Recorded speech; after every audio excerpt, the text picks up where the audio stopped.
મોટું કર્મ હોય આ બધું જ સહ અર્થ એ બધું જ પ્રયોજન બ્રાહ્મણસ્ય વિજાનત. વિજાનત એટલે જેને જ્ઞાન છે એવો જ્ઞાની બ્રાહ્મણ. બ્રાહ્મણ છે એટલે સંન્યાસી. અસાધ્ય સંન્યાસી છે.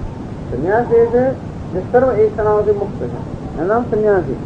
જે સર્વ ઈચ્છાઓથી ઈચ્છાઓથી મુક્ત છે એવા સંન્યાસી જેને આત્માનું જ્ઞાન છે, એને જે પ્રકારનો આનંદ પ્રાપ્ત થાય છે એ આનંદની અંદર કર્મથી પ્રાપ્ત થતા બધા આનંદ સમાઈ જાય.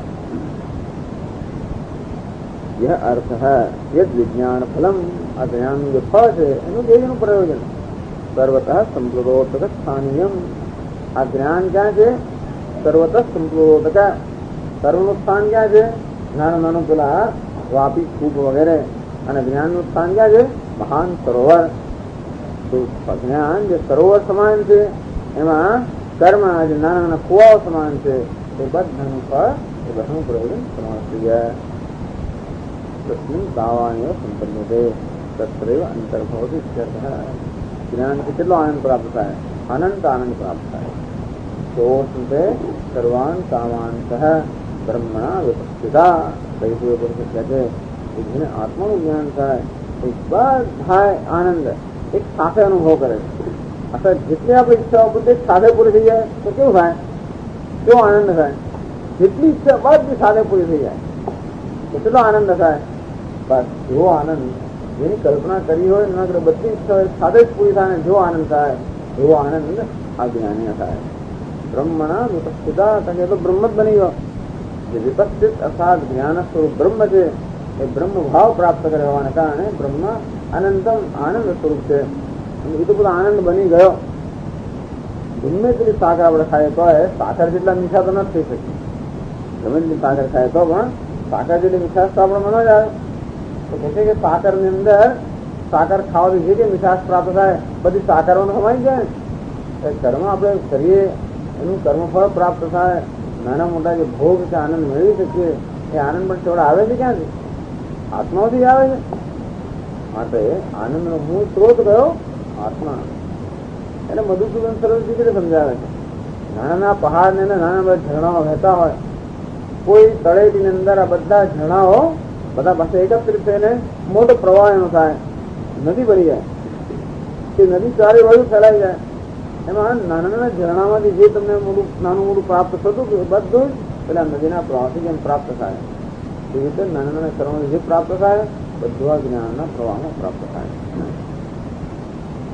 અને જે બી સુખ પ્રાપ્ત થાય છે જ્યાં પણ ત્યાંથી એ સુખ છેવટે આવે છે ક્યાંથી? એ જ આત્મામાંથી. આપણે એમ સુખ વિષયમાંથી પ્રાપ્ત થાય છે. વાસમાં સુખ આત્મામાંથી આવતું હોય છે. જ્યાં પણ કોઈ જળ હોય એ જળ મૂળ આવે છે ક્યાંથી? સમુદ્રમાંથી.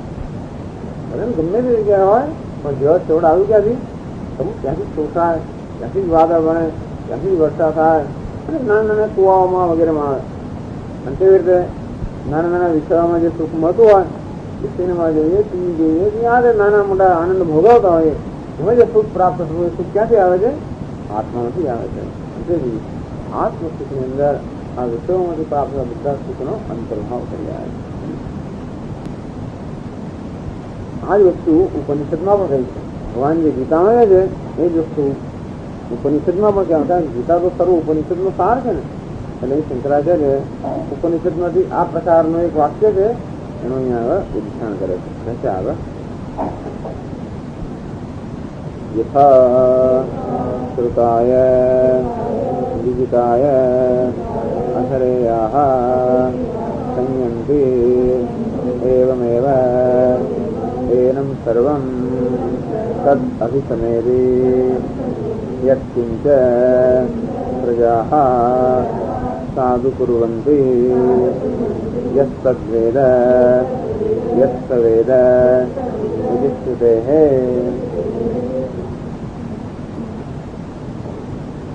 યથા શ્રુતાય વિજિતાય અઘરેયાઃ સંયંતિ. આ લોકો જયારે રમત રમતા હોય પેલી ચોપાટ તે વખતે એમની પાસે ચાર પેલી શું કહેવાય પાસા, ચાર પાસા હોય. એક પાસામાં ચાર ટપકા હોય, એકમાં 3 હોય, એકમાં 2 હોય અને એકમાં એક હોય.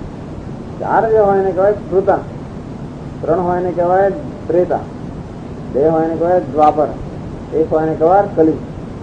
કલિયુગ માટે એક ડોટ, દ્વાપર માટે બે, ત્રેતા માટે ત્રણ અને સત્ય માટે ચાર. સત્યયુગ શ્રુતયુગ પણ કહે. એટલે આવું જયારે રમતા હો પાસાની રમત, ત્યારે આ રમતા રમતા જેનો ચાર પાસા પડે, ચાર પેલા ડોટ વાળા, એને બધું જ મળી જાય. કામ કરતા હોય તો બધું ભેગું કરી દે. પેલો પાના રમતો હોય ને ત્યારે પણ જયારે બે મેચ થાય ત્યારે બધું ભેગું કરી દે ને આપણે, એવી રીતે ચાર તમને શ્રુત યુગ તમને પ્રાપ્ત થાય. શ્રુત જયારે પ્રાપ્ત થાય ત્યારે પેલા એ કલિયુગમાં કે દ્વાપર કે ત્રેતામાં જે પ્રાપ્ત થયું હોય એ બધા પાસાનું બધી વસ્તુઓને પ્રાપ્ત થઈ જાય. બસ એવું દ્રષ્ટાંત છે ત્યાં. અહીં દ્રષ્ટાંત ભગવાન આપે છે સરોવરનું અને નાના નાના કુવાઓનું, અને ત્યાં ઉપનિષદનું દ્રષ્ટાંત આપ્યું છે એક આવું પાસું, શ્રુત નામનું પાસું છે. એમાં કેવું બધું સમાઈ જાય. યથા શ્રુતાય વિજિતાય અધરેયા સંયંતી. નાના નાના બીજા છે જે દ્વાપર ત્રેતા વગેરે વિવિધ શ્રુતમાં સમાઈ જાય છે. પછી આગળ એવમેવ એનમ તદ અભિસમયદી યત કિંચિત પ્રજા સાધુ કુર્વંતી યત વેદ યત વેદ ઇતિ શ્રુતે. ત્યાં આગળ એક જાનસ્તુતિ નામના રાજા છે, એમને આ પ્રકારનો ઉપદેશ શિક્ષણ આપે કે એમના જ શહેરની બહાર એક ઝાડ નીચે કોઈ ગાડાની નીચે એક માણસ સૂતેલો, ગાળો માણસ, એનું નામ હતું રહીકવા. ગાડા નીચે સૂતેલો માણસ, ગાળો માણસ ગાડા નીચે સૂતેલો. અને તો પેલા રાજા એક વાર અગાશીમાં બેસીને કંઈક ધ્યાન કરતા હશે અને તે ઉપરથી હંસ પ્રસાર થતા હશે, એ અંદર વાત કરતા હતા. એ રાજાને સંભળાય. એ કે રહીક જે છે એ જે જ્ઞાન છે એ જે જ્ઞાન સ્તુતિ આમ બહુ પુણ્યશાળી રાજા હતા, એની કીર્તિ સર્વત્ર પ્રસિદ્ધ હતી. એટલે એના એક પણ ગાય આ લોકો. પછી જે રહીક જે છે એ જે વસ્તુ આ રાજાને ખબર છે કે ના, તો રહીકોને કેવું જ્ઞાન છે, એક હંસ પૂછે. ત્યારે પેલો બીજો હંસ એને કહે કે રહીક જે પેલો ગાળા નીચે પેલો માણસ છે એની પાસે જે જ્ઞાન છે, એને કારણે એને જે પુણ્ય પ્રાપ્ત થાય છે. આખા શહેરની અંદર પ્રજા જે નાનું મોટું પુણ્ય કર્મ કરે એ બધા પુણ્ય કર્મ પેલાને જાય છે. લોકો જે સત્કર્મ કરે બધું પેલાને જાય છે. ઘણા બાબત એ પેલાને જાય જેવું નહીં, પણ આ બધા લોકો સત્કર્મ કરે અને જે નાનું મોટું કંઈક ફળ પ્રાપ્ત થાય એ બધું પેલાની પાસે જે જ્ઞાન છે એ જ્ઞાનમાં સમાઈ જાય. પેલાને જ્ઞાનને કારણે જે આનંદ પ્રાપ્ત થાય એ આનંદની અંદર આટલા બધા લોકો સાચું કર્મ કરે તો પણ એના જેટલું ન થાય. એવી રીતે પેલું શ્રુત આવ્યું હોય અને એમાં પેલા બધા સમાઈ જાય તો રહીક કોઈની પાસે જે જ્ઞાન છે એ જ્ઞાનનો એને જે આનંદ છે એ આનંદમાં આ બધા કર્મનો આનંદ સમાઈ જાય. યત કિંચ પ્રજા સાધુ કુર્વંતી. આ પ્રજા એટલે નગરના બધા નગરજનો જે સત્કર્મ કરે તત્ સર્વમ એનમ અભિસમયતી. એ બધું પેલાની પાસે જે આનંદ છે એમાં સમાઈ જાય છે. અને માત્ર રહીકોને જે જ્ઞાન, એ રહીકોને જે જ્ઞાન છે એ જ્ઞાન બીજા કોઈને હોય એને પણ એવું જ થાય. યત તદ્વેદ યત તદ્વેદ. રહીકો જે જાણે છે એ બીજું કોઈ જાણતો હોય તો એના આનંદની અંદર પણ જે કઈ લોકો કઈ સત્કર્મ કરે છે એ બધાનો આનંદ સમાઈ જાય. અર્થાત જ્ઞાનનો જે આનંદ છે એની અંદર બધા સત્કર્મથી પ્રાપ્ત આનંદ સમાઈ ગયેલો હોય છે. એ એનું દૃષ્ટાંત છે. અને ભગવદ્ ગીતામાં પણ એ જ વસ્તુ કહેવામાં આવી છે. શંકરાચાર્ય છેલ્લે કહે છે સર્વમ કર્માખિલમ ઇતિ ચ વક્ષ્યતે. સર્વમ કર્માખિલમ પાર્થ જ્ઞાને પરિસમાપ્યતે. પ્રયામયા યજ્ઞાત જ્ઞાન યજ્ઞ પરંતપ. ચોથા દિન ભગવાન અનેક બધા યજ્ઞોનું વર્ણન કરીને કહે છે કે આ દ્રવ્યથી સિદ્ધ થતા જે બધા યજ્ઞો છે એ બધા યજ્ઞ એના કરતા પણ જ્ઞાન યજ્ઞ શ્રેષ્ઠ છે. જ્ઞાન યજ્ઞમાં કશું બધું જોઈએ જ નથી, એટલે આપણે જ જોઈએ. અને આપણું અજ્ઞાન આટલી વસ્તુ છે. જ્ઞાન યજ્ઞમાં આહુતિ આપવાની છે અજ્ઞાનની. વિચારની અંદર વિચારરૂપી યજ્ઞમાં અજ્ઞાનની આહુતિ આપવી. અને એની એ બધા યજ્ઞ કરતા સર્વશ્રેષ્ઠ યજ્ઞ છે. શા માટે? સર્વમ કર્મ અખિલમ પાર્થ જ્ઞાને પરિસમાપ્યતે. હે પાર્થ, આ બધું કર્મ જ્ઞાનમાં પરિસમાપ્ત થાય છે. કર્મનું છેલ્લે અંતિમ એનું ધ્યેય ગયું परिसमाप्ति गई तो ज्ञान એટલે સર્વમ કર્માચલમ વખતે ભગવાન પણ એ કહે છે કે કેવળ એ કર્મનો હેતુ શું છે? જ્ઞાનનું સાધન બનાવવામાં જ કર્મ જ્ઞાન ઉત્પત્તિનું જે સાધન બને એ ત્યારે જ કર્મ કરી રાખશે. તો અર્જુન કે બહુ સરસ. તરહી જ્ઞાન નિષ્ઠા એવ કર્તવ્ય તાવતા એવ કર્મફલસ્ય લબ્ધતયા. કે ભગવાન આમ જ્ઞાન પ્રાપ્ત કરવાથી જીવનું ધ્યેય સિદ્ધ થાય તો પછી મારે કર્મ છોડી દેવું છે. અર્જુન તો એ જ ઈચ્છે છે ને, નહીં યોગ છે હું તો યુદ્ધ નહીં કરું, ભગવાન એ જ કહે છે ને. એ અર્જુન જે જ્ઞાની પુરુષ છે એને જે આનંદ છે એ આનંદમાં કર્મનો બધો આનંદ સમાઈ જાય. તો અર્જુન કહે કે હવે તો હું કર્મ છોડીને જ્ઞાન નિષ્ઠા મળે જ તૈયાર છું. તરહી જ્ઞાન નિષ્ઠા એવ કર્તવ્ય. આ તો માણસે જ્ઞાન માટે સીધો પ્રયત્ન કરવો જોઈએ. તાવતા એવ કર્મફલસ્ય લબ્ધતયા. કારણ કે જ્ઞાન નિષ્ઠા પ્રાપ્ત કરવાથી કર્મનું ફળ જો અંદર સમાઈ જતું હોય તો પછી કર્મ અનુષ્ઠાનની કોઈ જરૂર નથી. એટલે અર્જુનના મોહ પર પોતાનો આનંદ જેવો છે ભગવાન ભાષ્યકાર કેવો આ બરોબર છે. એટલે શંકરાચાર્ય કહે છે કારણ કે ભગવાનનો અભિપ્રાય છે. અને પછીનો જે શ્લોક આવે છે અને આ શ્લોકનો કોઈ સંબંધ જ નથી. આ શ્લોકમાં ભગવાન જ્ઞાનની પ્રશંસા કરે છે અને બીજા શ્લોકમાં તરત કહે કે તું કર્મ કર. એટલે બેને શું સંબંધ? એક વાર જ્ઞાનની પ્રશંસા કરે કે હા એક વાર તમે પ્રશંસા કરો કે એ લોકો આ કોઈ પણ સ્થળના રૂસી ગઈ આવું સરસ છે આમ છે ફલાણ પેલાને એકદમ ઉત્પન્ન થાય બધા ઋષિકેશ જવાના છે વિરામ ઉત્પન્ન શું તારે વિરામ કામ જાઉં કેમ આટલી બધી તમે એની પ્રશંસા કરી પછી એટલે એનો સંબંધ છે વિરામ કરવાનો એટલે એનો કઈક સંબંધ હોવો જોઈએ. આ જ્ઞાનની આટલી પ્રશંસા કરી કે જ્ઞાન તો સમુદ્ર સમાન છે અને કર્મ તો નાના ખાબોચિયા સમાન છે. અને તેથી અર્જુનના મન પર એકદમ મુખ પર ઉત્કંઠા છે કે હા તો પછી હું જ્ઞાન માટે સીધો પ્રયત્ન કરું. ત્યારે તું તારે કર્મ કર. એટલે અર્જુન વિસ્તાઈ જાય ને વિચારો. એટલે કંઈક હશે અર્જુનમાં જે ભગવાન જોઈને અર્જુન આવી સૂચના આપે. જાણે પેલું આમ જોઈને વાત કરતા હોય કે જે કર્મ સંન્યાસી છે જે જ્ઞાન નિષ્ઠ છે એના બધા આનંદ સમાઈ ગયો. અર્જુન સમજ્યું કે તું કર્મ કર. એટલે શંકરાચાર્ય આ બે શ્લોક વચ્ચે વિચાર માળા એક સમાયેલી છે એને અહીંયા શંકરાચાર્ય આગળ વ્યક્ત કરે છે. શંકરાચાર્ય છે તસ્માત પ્રાજ્ઞાનિષ્ઠા પ્રાપ્તે કર્મણે અધિકૃતેન ઉપતળાગાદી અર્થસ્થાનીયમપી કર્મ કર્તવ્યમ. તસ્માત તસ્માત એટલે તેથી તસ્માત લાગે વગે ને તેથી કર્મ કરવું જોઈએ.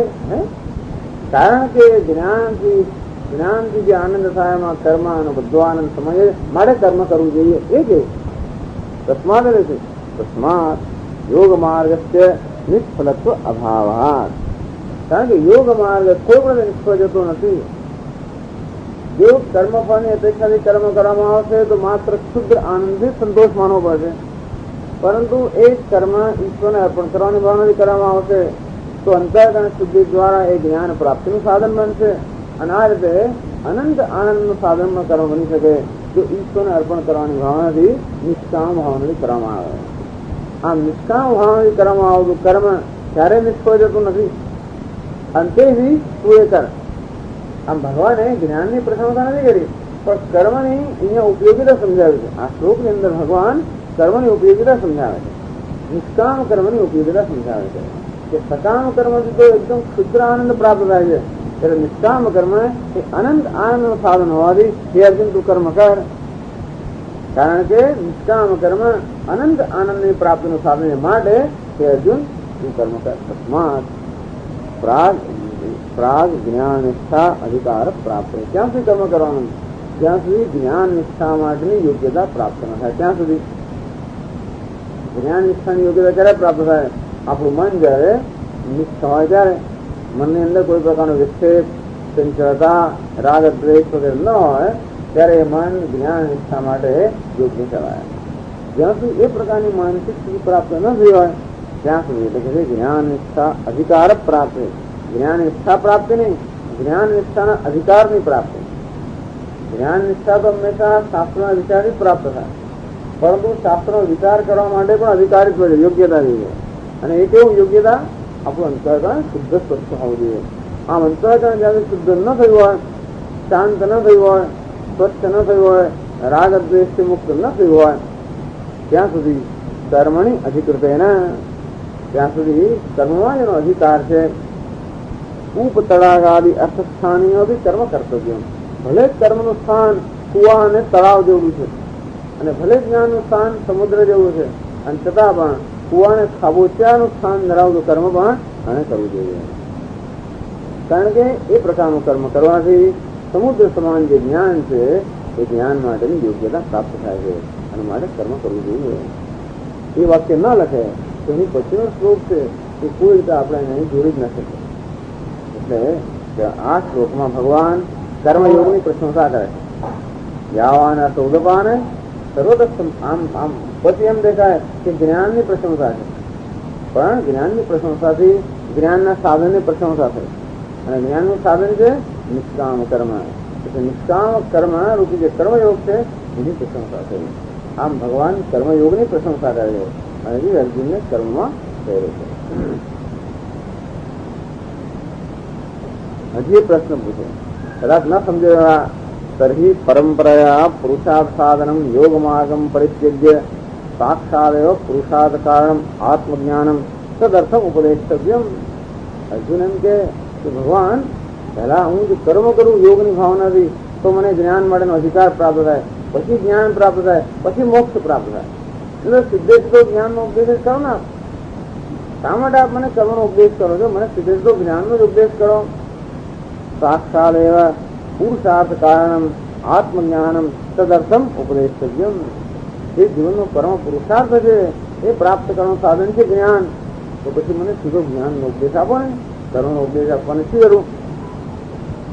તસ્મૈ સ્પૃહયતિ મનઃ મદીયમ. અર્જુન કહે છે કે મને તો આ જ્ઞાન નિષ્ઠામાં જ મારું મન બહુ, મારી ઈચ્છા જ્ઞાન નિષ્ઠા માટેની જ છે, પછી એનાથી જ મોક્ષ પ્રાપ્ત થાય. અને માટે સીધો જ્ઞાનનો ઉપદેશ કેમ નથી કરતા?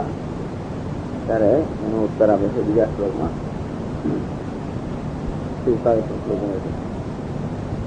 કર્મણ્યેવાધિકારસ્તે મા ફલેષુ કદાચન મા કર્મ ફલ હેતુર્ભુઃ મા તે સંગોસ્વ કર્મણિ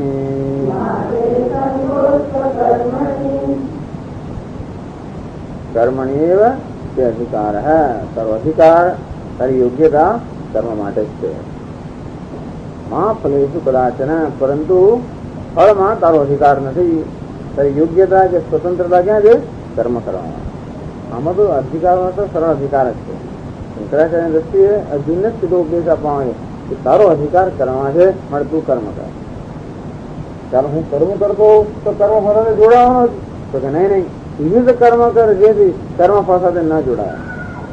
કર્મ કરીએ પણ ખરા, અને છતાં કર્મફળના બંધનમાં ન પડીએ. એવું કેવું કે મા ફલેષુ કદાચન, કર્મ કરતી વખતે કોઈ પ્રકારના ફળની આસક્તિ રાખીશ નહીં, તો તું કર્મફળથી જોડાશે નહીં. જો આસક્તિ રાખીશ તો કર્મફળ હેતુર્ભુઃ. જો કર્મફળની આસક્તિથી કર્મ કરશે તો કર્મફળનો તું હેતુ બનશે, અર્થાત કર્મફળનો ઉત્પાદક બનશે, કર્મફળથી બંધાશે. પણ કર્મફળની અપેક્ષા વગર કર્મ કરીશ તો કર્મફળથી મુક્ત રહીને તું કર્મનો લાભ છે એ પ્રાપ્ત કરી શકશે. પણ જો મારે કોઈ હેતુ વગર કર્મ કરવાનું જ હોય તો શું કામ કર્મ કરવું? જો મને કર્મથી કશું પ્રાપ્ત થવાનું જ ના હોય, કર્મફળની આશાથી કર્મ ન કરવાનું, શા માટે કર્મ કરવું? માતે સંગોસ્તુ અકર્મણી. એટલે નહીં, નિષ્ક્રિયતા માટે પ્રેમ ન રાખીશ. તું નિષ્ક્રિયતા માટે પ્રેમ ન રાખીશ, કર્મ માટે સક્રિયતા માટે પ્રેમ રાખ. સક્રિયતા માટે પ્રેમ રાખ કરો, પણ એટલે કર્મ કર, અને જોડે જોડે કર્મફળની લાલચ વગર કે કર્મફળની આસક્તિ વગર કર્મ કર. બહુ અઘરું છે, પણ આવો ઉપદેશ અર્જુન આપવામાં આવે છે. શંકરાચાર્ય સમજાવે આપણા જીવનનો આખો પ્રવાહ બદલી નાખવાનો છે ને. આ સામાન્ય પ્રવાહ ગયા જ કરે છે. બધા લોકો કહીને કે લાભની આશાથી કર્મ કરતા હોય કે વળતરની અપેક્ષાથી કર્મ કરતા હોય સામાન્ય વસ્તુ છે. જીવનું આપણે કર્યા જ કરીએ તો આપણી ઘરે ચાલે જ કરવું જન્મ મૃત્યુની. એમાંથી મુક્ત થવું હોય તો કેવી રીતે આપણા જીવનનો પ્રવાહ બદલી નાખો. બસ ભગવાને કહેશે કે સામાન્ય માણસો હંમેશા ફળની આશાથી પ્રેરાઈને કર્મ કરતા હોય. એ અર્જુન તું કર્મ કરતો ખરો પરંતુ કર્મફળની અપેક્ષા વગર. સામાન્ય માણસ એમ જ કે મને કશું મળે છે તો હું કરું. જ્યાં દહીં લઈ આવ તો શું સામાન લઈ જાવ, જ્યાં દહીં લેવ એ કામ આપીશ. કઈ કઈક લાભ હોય તો આપણે કઈ કામ કરીએ એમ તરીકે બહુ કામ કરે છે. ઘરમાં જે બીજું કોઈ કામ ના કરે, ઘણી વાર પેલા કોઠીમાં કે ઉંદર મરી ગયો એનું કામ કોણ કરે? તો એને લાલચ આવે ત્યારે કામ કરે. એ તો પેલા કશે અડકાય નહીં, નવું પડે, બધું કરવું પડે. અને તોય પણ આ કામ નાખ્યા કોની બહાર એવું કરે તો પછી તમે એ કામ હશે એવું કશું મળે તો એવું કશું ના મળે તો હું નહીં કરું. સામાન્ય માણસ કર્મ ક્યારે કરે? જયારે એમાંથી કઈ લાભ મળતો હોય ત્યારે. એટલે એવી તો બનશે તો કર્મફળ હેતુ આમ તો કર્મફળનો હેતુ બની જશે. સાત કર્મફળ એટલે કે જન્મ, આ જન્મનો હેતુ બની જશે. નવો જન્મની સર્જન તું કરશે જો કર્મફળની ઈચ્છાથી કર્મ કરશે તો એવું નહીં કરું. બસ મને કશું ના આવે તો હું શાનો કરું? તો તામસ એક રજોગુણી માણસ એમ કે છે કે મને કશું મળે તો જ કરવું.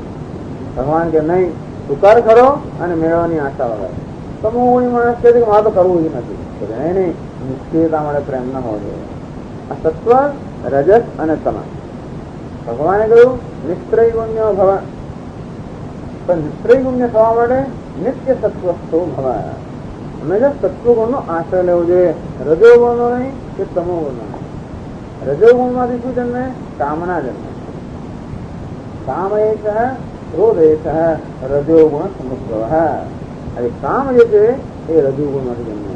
મનમાં રજોગુણને જો આપણે પ્રોત્સાહન આપીએ તો અનેક પ્રકારની કામનાઓને પ્રોત્સાહન મળે. તો કામનાની પ્રેરણા કર્મ કરીએ તો અમે કર્મના ફળને ધ્યાનમાં રાખીને જ આપણે કર્મ કરતા હોઈએ. એ છે રજોગુણ. તો કે નહીં, નિશ્ચય ગુણ્ય બનવા માટે રજોગુણને તાળે નાખે. કયોર્ન વસમાગચ્છે બહુયસ્ય પરિપંચન જ્ઞાનમાં આવૃત્તમ જ્ઞાનમેતેન જ્ઞાનિનો નિત્યવૈરિણ કામ રૂપેણ કૌંતેય દુષ્પૂરેણ અનલેન છે. આ કામ છે તો અત્યંત એ તો પેલા અગ્નિ સમાન છે, ત્યારે પણ એનું પેટ ભરાવાનું નથી. અને માટે કામ નથી તો કર્મ ના કરે. રજોગુણની છે ઉપજતું કામના. જો રજોગુણના પ્રભાવમાં ન આવવું હોય તો કામના જે ઈચ્છાના પ્રભાવમાં ન આવવું જોઈએ. આ પહેલી વસ્તુ.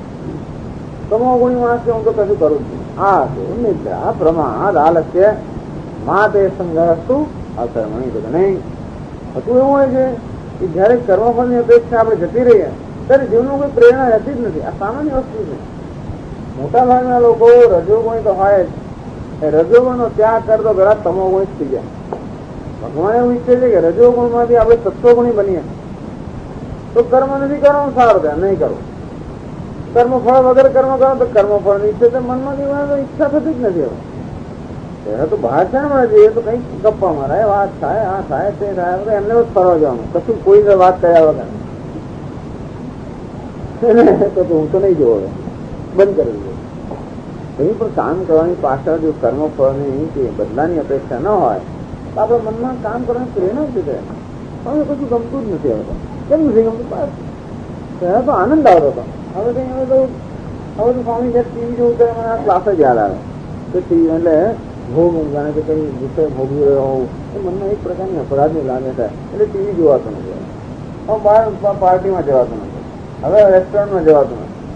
એટલે પેલો આનંદ જતો જ રહ્યો. અને પછી શું થાય, શું કરો તો ઊંઘી જવું છું. કરવાનું રહ્યું છે. પ્રવૃત્તિ ના હોય તો પછી તમો ગુણ છે સામાન્ય માણસનો કબજો લઈ લે. એટલે અગત્યની વસ્તુ છે કે આપણે સત્વગુણ તરફ જવાનું છે. તમો ગુણ તરફ તો આપણી સરળ છે. તમો ગુણ તરફ અમે નહીં પડવું. એ તો જળ હંમેશા ઉપરથી નીચે જતું હોય. આપણી પ્રકૃતિ પણ સત્વમાંથી રજસમાંથી તમસમાં સરળતાથી સરકી પડે. એ તમોગુણ ને મોટાભાગના લોકો સત્વગુણ કે વૈરાગ્ય સાથે એને બહુ ગૂંચવાડ થાય છે. લોકો તમોગુણનો અર્થઘટન કરે છે વૈરાગ્ય ને એવું કઈ કરતા હોય છે. એમ કે તદ્દન નિષ્ક્રિય બની જતા હોય છે. એટલે કે મા તે સંગસ્તુ અકર્મણી નહીં. નિષ્ક્રિય તમોગુણને આશ્રય તો ના જ લઈ, એના કરતા તું કશું જ કર.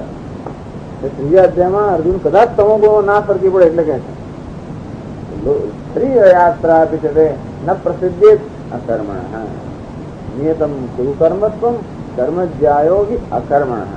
નિષ્ક્રિય રહેવાના કરતા કશું તો તું કર. તે પથ્થર કઈ બેસી ના રહી, તું ના રહી, કારણ કે નહીં તો તું કટાઈ જઈશ. માણસ કશું ના કરે એના કરતા સારો કઈક કરો. નીચે જોયું તો જાઓ, તુલસીમાં ચારમ પાણી રેડી આવો, કઈ કઈ કામ તો કરવું જ જોઈએ માણસે. ન કરે તો શરીરના બધા સાંધા છે ને કટાઈ જાય. ઉભા થઈ ગયો કડકડાટ થાય, બેસી ગયો કડકડાટ થાય, હાથ ઊંચા કરે તો કડકડ થાય. કારણ કે આપણે ઉપયોગ જ ના કરીએ ને, મશીનનો યંત્રનો ઉપયોગ ન કરીએ તો પછી એમાંથી કટાઈ જાય, જાત જાતના કડકડાટ અવાજ આવે. એટલે એમાં હંમેશા તેલ પૂરેલું રાખવું જોઈએ. સમજાવી? નિષ્ક્રિયતા તો કોઈ હિસાબે એટલે કે શરીર યાત્રા આપી છે તે ન પ્રસિદ્ધ. ચાલવાનું બંધ કરશો તો પગ અટકી જશે, હાથ ઊંચા બંધ કરવાનું કરશો તો હાથે અટકી જવાના, વસ્તુ ઉપયોગ બંધ કરી દઈશું વસ્તુ અટકી જવાની. તો આ જીવનનો નિયમ છે, બધી વસ્તુ ચલનાત્મક છે. એની પ્રકૃતિ એવી છે કે દરેક વસ્તુ ક્રિયાશીલ છે, અને માટે એને આપણે નિષ્ક્રિય બનાવી દઈએ તો પછી કોઈ કામની ઉપયોગી રહે છે. પાંચ એ સંગસ્તુ અકર્મણી સમૂહોને તાવે નાખે.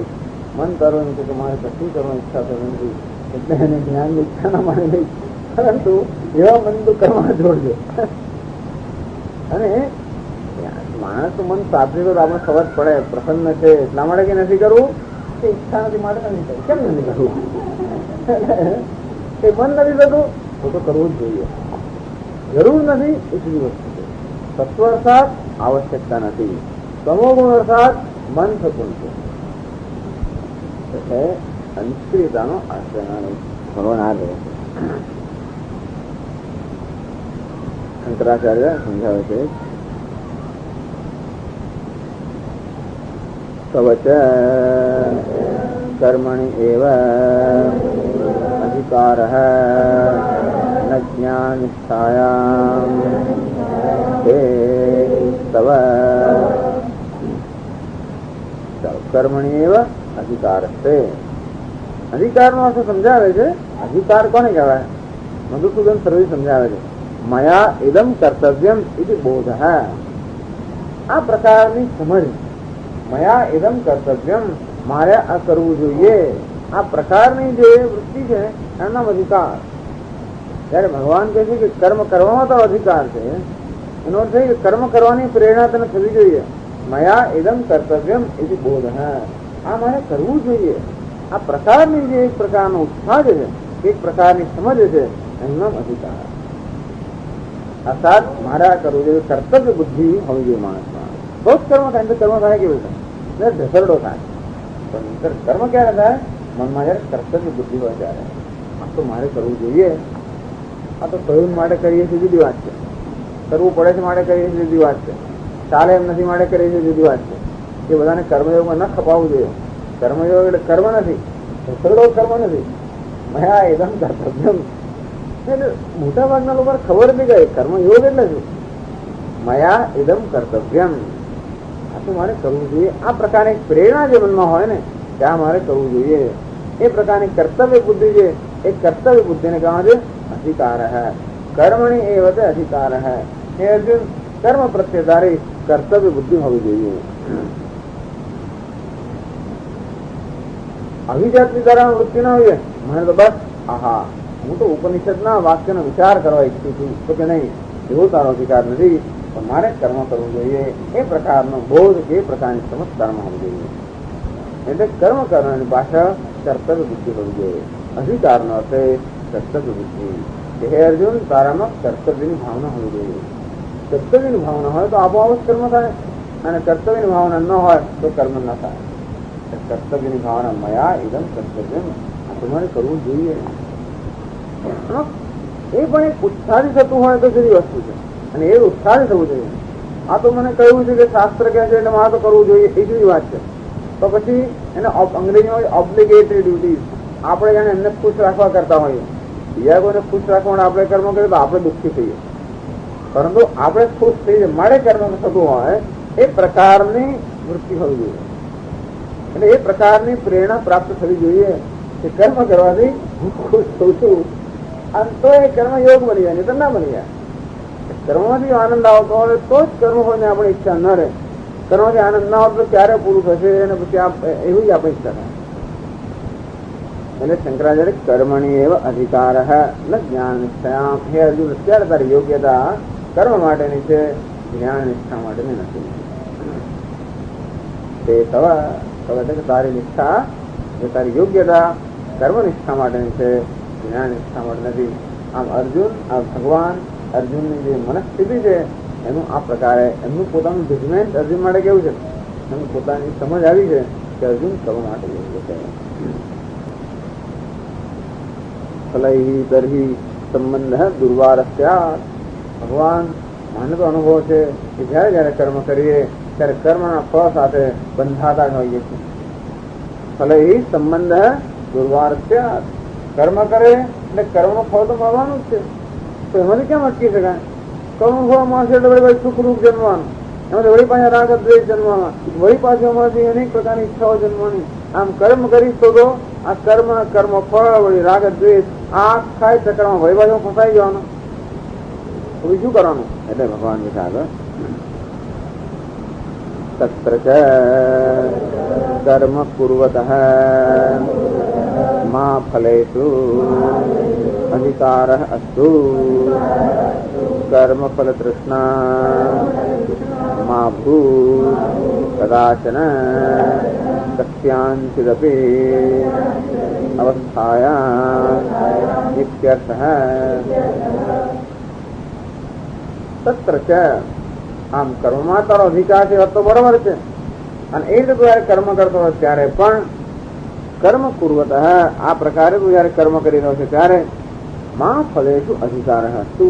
મા ફલેષુ એટલે અધિકાર હસ્તુ, ત્યારે પણ તને ફળનો અધિકાર ન હો. એટલે મયા ઇદમ ભોક્તવ્યમ ઇતિ બોધ મા અસ્તુ. કરવા માટે મયા ઇદમ કર્તવ્યમ ઇતિ બોધ અસ્તુ. ફળ માટે મયા ઇદમ ભોક્તવ્યમ ઇતિ બોધ મા અસ્તુ. આ તો મારે ભોગવવું જોઈએ, આ પ્રકારની બુદ્ધિ કે સારામાં આ પ્રકારની વૃત્તિ ન હોવી જોઈએ. આમ કર્મફળ પ્રાપ્ત આપણી કેવી બુદ્ધિ હોય છે? મયા ઇદમ ભોક્તવ્યમ, આ તો મારે ભોગવવું જોઈએ. તો રજોગુણી માણસ હોય એવો બંને હોય, આ હું કરીશ કારણ કે મારે પેલું ભોગવવું છે. તમોગુણી માણસ મારે પેલું ભોગવવું છે પણ કરીશ નહીં. સત્વગુણી માણસ કરીશ પણ ભોગવવાની જરૂર નથી. રજોગુણી માણસ કરીશ કારણ કે મારે ભોગવવું છે. તમોગુણી માણસ કરવું નથી પણ ભોગવવું છે ખરું, આ તમોગુણ. એટલે કે છે કર્મ ફળમાં તારો અધિકાર નથી. મયા ઇદમ ભોક્તવ્યમ ઇતિ બોધ મા ભૂત. આ કર્મ ફળ તો મારે ભોગવવું છે કે નહીં. કર્મ ફળ પ્રત્યે ભોગ બુદ્ધિ ન હોવી, એનું નામ જ કર્મ ફળની આસક્તિનો ત્યાગ. કર્મ પ્રત્યે કર્તવ્ય બુદ્ધિ હોવી અને કર્મ ફળ પ્રત્યે ભોગ બુદ્ધિ ન હોવી, બીજું આપણે શું ત્યાગ કરી શકીએ? જયારે કર્મ કરીએ ત્યારે કર્મનું ફળ તો પ્રાપ્ત થવાનું છે કર્મના નિયમ પ્રમાણે, પરંતુ કર્મના ફળ પ્રત્યે આપણે જયારે ભોગ બુદ્ધિ ન હોય ત્યારે એ કર્મ આપણા પર કોઈ અસર ન કરી શકે. કર્મ ફળ ત્યારે જ આપણા પર અસર કરી શકે જયારે આપણા ભોગ બુદ્ધિ હોય. એ ઉત્કંઠા રાખતો હું કે હા કેવું આવ્યું છે, શું થશે, અને તો પછી મારી ઈચ્છા પ્રમાણેનું હોય હર્ષ જન્મે, ઈચ્છા પ્રમાણે ન હોય નિરાશા જન્મે. આમ કર્મ ફળ આપણામાં નિરાશા ક્યારે ઉત્પન્ન કરી શકે કે હર્ષ શું ક્યારે ઉત્પન્ન કરી શકે? ત્યારે એ પ્રત્યે ભોગ બુદ્ધિ હોય ત્યારે. ભોગ બુદ્ધિ હોય જ નહીં તો હર્ષ કે શોક કોઈ પ્રકારનું રિએક્શન કે પ્રત્યાઘાત પણ ન કરે. બંધનનો અર્થ પ્રત્યાઘાત. કોઈ પણ વસ્તુ જયારે મારામાંથી હર્ષ કે શોક કે રાગ કે દ્વેષના પ્રત્યાઘાત જન્માવે ત્યારે સમજવું કે એ વસ્તુથી હું બંધ છું. કોઈ વસ્તુ મને બાંધ્યું એમ ક્યારે કહેવાય? એ જયારે મારામાંથી કોઈ પ્રકારનો પ્રત્યાઘાત જન્માવે ત્યારે. જો વસ્તુનો કોઈ પ્રત્યાઘાત જ ના હોય તો મુક્ત છે. આમ ગમે તે આજુબાજુ બહુ તરફો પ્રખર તાપ હોય અને છતાં પણ કોઈ ચિંતા ચાલી જતો હોય તો એ તાપ ને બંધ નથી. પરંતુ અરે કેટલું તાપ છે, ત્રાસમાં થતો હોય એનો કહે તો કે તાપે મને બાંધ્યો, મારામાંથી દ્વેષ કે ક્રોધ કે દુઃખ એ નામનો પ્રત્યાઘાત બનાવ્યો. શિયાળામાં અંદર બેઠા હોઈએ અને બહાર તડકો જોઈને જાય કે મારે બહાર જવું છે, આમ તડકામાં ભોગ બુદ્ધિ હતી તો પણ બાંધ્યો, કારણ કે મારામાં રાગ ઉત્પન્ન કરે. હા, તો પછી હું ઘણા બેઠા બેઠા તડકાનો વિચાર કરું ક્યારે આ પૂરું થાય અને ક્યારે બહાર જઈને ચાલુ. તો કર્મ ફળનું જયારે ચિંતન કરીએ ત્યારે ચિંતનમાં ભવિષ્યનું થતું હોય છે. વર્તમાનમાંથી આપણે તે વખતે વર્તમાનમાં આપણે રહી શકતા નથી. કર્મફળ ક્યારે મળે છે? ભવિષ્યમાં મળે છે. એ ભવિષ્યનું ચિંતન મનમાં ચાલતું હોય ત્યારે વર્તમાનથી આપણે વંચિત રહી જઈએ. ભગવાનની એવી ઈચ્છા છે કે આપણે વર્તમાનમાં જ રહીએ, ભૂતકાળમાં પણ ના જઈએ અને ભવિષ્યમાં પણ ના જઈએ. ભગવાનને એનું કહેવાનો ભાવ એ છે કે વર્તમાનમાં જે કાંઈ છે એ બધું સુંદર છે, પૂર્ણ છે. પણ એ પૂર્ણતાનો આપણે ત્યારે આનંદ મેળવી શકીએ કે ત્યારે એ પૂર્ણતા આપણે સમજી શકીએ જ્યારે આપણું મન ભવિષ્યમાં પણ ન દોડતું હોય કે ભૂતકાળની અંદર પણ ચિંતામાં ન હોય. ભૂતકાળમાં અનેક સારું ખોટું કર્મ કર્યું એની ચિંતાઓ થતી હોય કે ભવિષ્યમાં શું થશે એની અનેક પ્રકારની ચિંતાઓ થતી હોય. એવા મન વર્તમાનનો આનંદ ન માણી શકે. એ તે આનંદ ત્યારે માણી શકીએ ત્યારે જે નથી એની ચિંતાઓથી મુક્ત થઈ ત્યારે. કર્મફળની આસક્તિ એટલે જે નથી એની ચિંતામાં સતત મન આપણું રમ્યા કરતું હોય ત્યારે જે છે હું પોતે જ છું એનો આનંદ ક્યારે માણી શકીશું? આપણે પોતાનો આનંદ ક્યારે માણી શકીશું? જયારે આપણું મન પોતાના સિવાય બીજે કશે ન રખડતું હોય ત્યારે. મન જયારે અંતર્મુખ હોય, આત્મનિષ્ઠ હોય ત્યારે પોતાનો આનંદ માણી શકીએ. હંમેશા મન જાત જાતના કિલ્લા જ રચ્યા કરતો હોય મનમાં કે ચાલો કાલે આમ થશે ને પરમ દાડે પેલું થશે ને પછી પેલું આવશે ને પછી આમ. અને તો એ હંમેશા સ્ટેટ ચલી જાય, હંમેશા જાત જાત હવાઈ કિલ્લાઓ રચી રચીને એનું એવી કલ્પનાઓ રાખતું હોય. એ મન ક્યારે વર્તમાનનો આનંદ ન માણી શકે. વર્તમાનનો આનંદ માણતા પહેલા આપણું મન વર્તમાનમાં મુક્ત થવું જોઈએ. તે માટે ભગવાન ચાલુ રહે છે. સામાન્ય માણસ મન કર્મફળની હંમેશા કલ્પના કરતો હોય. મોટા ભાગના માણસો માટે કર્મ એ માત્ર કર્મફળ ઉત્પાદન કરવાનું સાધન જ છે. મોટા ભાગના લોકો કોઈ પ્રકારનું સુખ વિષય સુખ ઈચ્છતા હોય. બધાને એ પ્રકારનો નિર્ણય છે કે સુખ તો અન્યત્ર છે, વિશ્વમાં છે, ક્યાંક બીજે છે. અત્યારે નથી, કોઈ બીજી વ્યવસ્થામાં છે. આ કાળમાં નથી, કોઈ બીજા કાળમાં છે.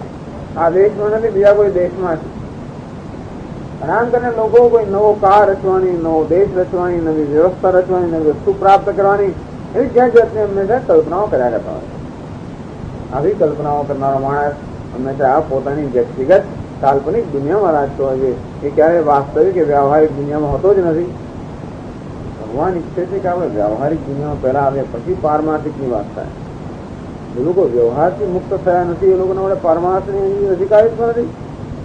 તો વ્યવહાર સાથે આપણે હિસાબ જયારે સેટલ કરીએ ત્યારે પરમાર્થ માટે આપણે યોગ્ય બનીએ. અને એટલે કે છે કે કર્મફળ આ મારે વિલંબ મયા ભોગતવ્ય, આ તો મારે ભોગવવું જોઈએ, આ પ્રકારની વૃત્તિ તારામાં ન હોવી જોઈએ.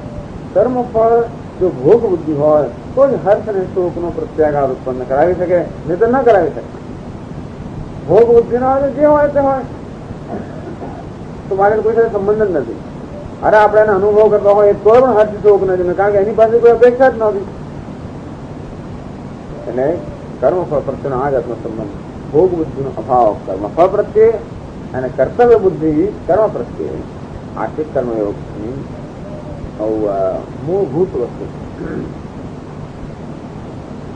એટલે કે મા ફલેષુ અધિકાર અસ્તુ, તારો અધિકાર અર્થાત તારી વૃત્તિ કે તારી યોગ, તારી સ્વતંત્રતા કર્મફળમાં નથી. સ્વતંત્રતા કરતા પણ તારી જે વૃત્તિ છે ભોગ બુદ્ધિ કર્મફળમાં ન હોવી જોઈએ. આમ કશું ભોગવવાની ઈચ્છાથી કર્મ ના કરવું, કર્મ કરવાની ઈચ્છાથી કર્મ કર. પણ કર્મમાંથી કંઈક મને મળશે એ ભોગવી માટે હું આ કર્મ કરું છું એવું ના હોવું જોઈએ. કેમ કર્મ કરું છું? બસ કર્મના આનંદ માટે કરું છું. કર્મ કરવું જોઈએ માટે કરું છું. આમાંથી કશું મને મળશે માટે કરું છું કે નહીં? માત્ર કરવું જોઈએ માટે કરું છું.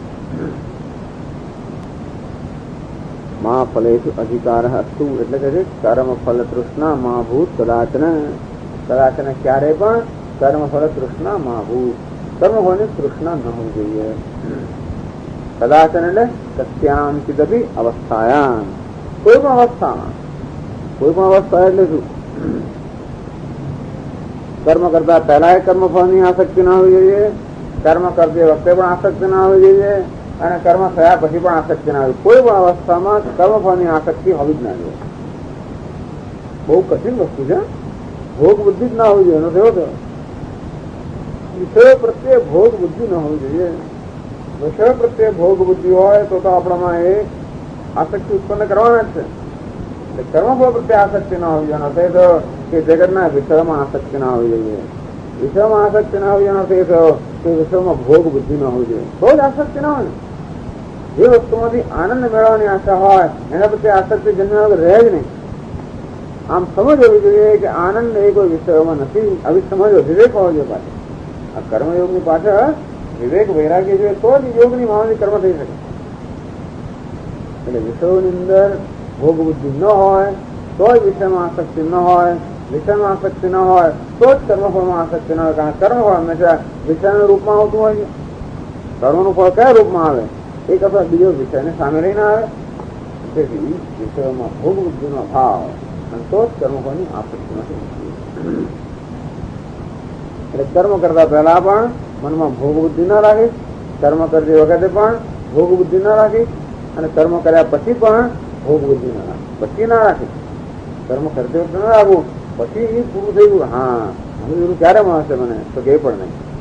કર્મ કર્યા પછી પણ સત્યાંત અવસ્થાયા. તો એમાં વાંધો શું છે? ભારતમાં ફળની ઈચ્છાથી પ્રેરને કર્મ કરતો હોઉં તો શું વાંધો? શંકરાચાર્ય કહે છે યદા કર્મ ફલે તૃષ્ણાતે સ્યાત્ તદા કર્મ ફલ પ્રાપ્તે હેતુ સ્યાહ એવં મા કર્મ ફલ હેતુર્ભુઃ.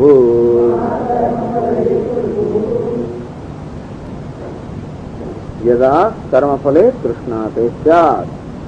જો તને કર્મફળમાં તૃષ્ણા હશે તદા તો એ સંજોગોમાં કર્મફલ પ્રાપ્ત હેતુ સ્યાહ. તો કર્મફળની પ્રાપ્તિનો તો હેતુ કે કારણ બની હશે. તું તારી પ્રત્યે કર્મફળને આકર્ષે છે. જો કર્મફળની ઈચ્છાથી પ્રેરાય કર્મ કર્યું હશે તો કર્મફળની ઈચ્છાથી પ્રેરાયા વગર જ કર્મ કર્યું હશે તો કર્મફળને તારી પ્રત્યે આકર્ષવાનું નથી. કર્મફળ આવશે કરો પણ તને આવશે એવું નથી. કર્મ કરે એટલે કર્મનું ફળ તો આવે જ, પરંતુ મેં મારી પોતાની ભોગબુદ્ધિથી કર્મ કર્યું હોય તે કર્મફળ મારા પર આવીને અસર કરે. એટલે કે છે કર્મફળ પ્રાપ્ત હેતુ એવં માં કર્મફળ હેતુ ભૂ. કર્મ હેતુ ભૂ કર્મફળ હેતુ મા ભૂ. આમ કર્મફળ હેતુ અભૂ. તારે કર્મના ફળનો હેતુ બનવું જોઈએ, પરંતુ કર્મફળનો હેતુ ન બનવો. કર્મનો હેતુ કર્મ કર્તવ્ય બુદ્ધિ હોવી એનો અર્થ કર્મનો હેતુ. ફળમાં ભોગ બુદ્ધિ હોવી એટલે કર્મફળનો હેતુ. કર્મફળનો હેતુ ના બને. કર્મફળ તું ઉત્પાદન ના કરી. कैसे आगन शंकराचार्य यदा हि कर्म फल तृष्णा प्रयुक्त कर्मणि प्रवर्तते तदा कर्म फलस्यैव जन्मनः हेतुर्भवेत्. यदा हि कर्म फल तृष्णा प्रयुक्त कर्मणि प्रवर्तते.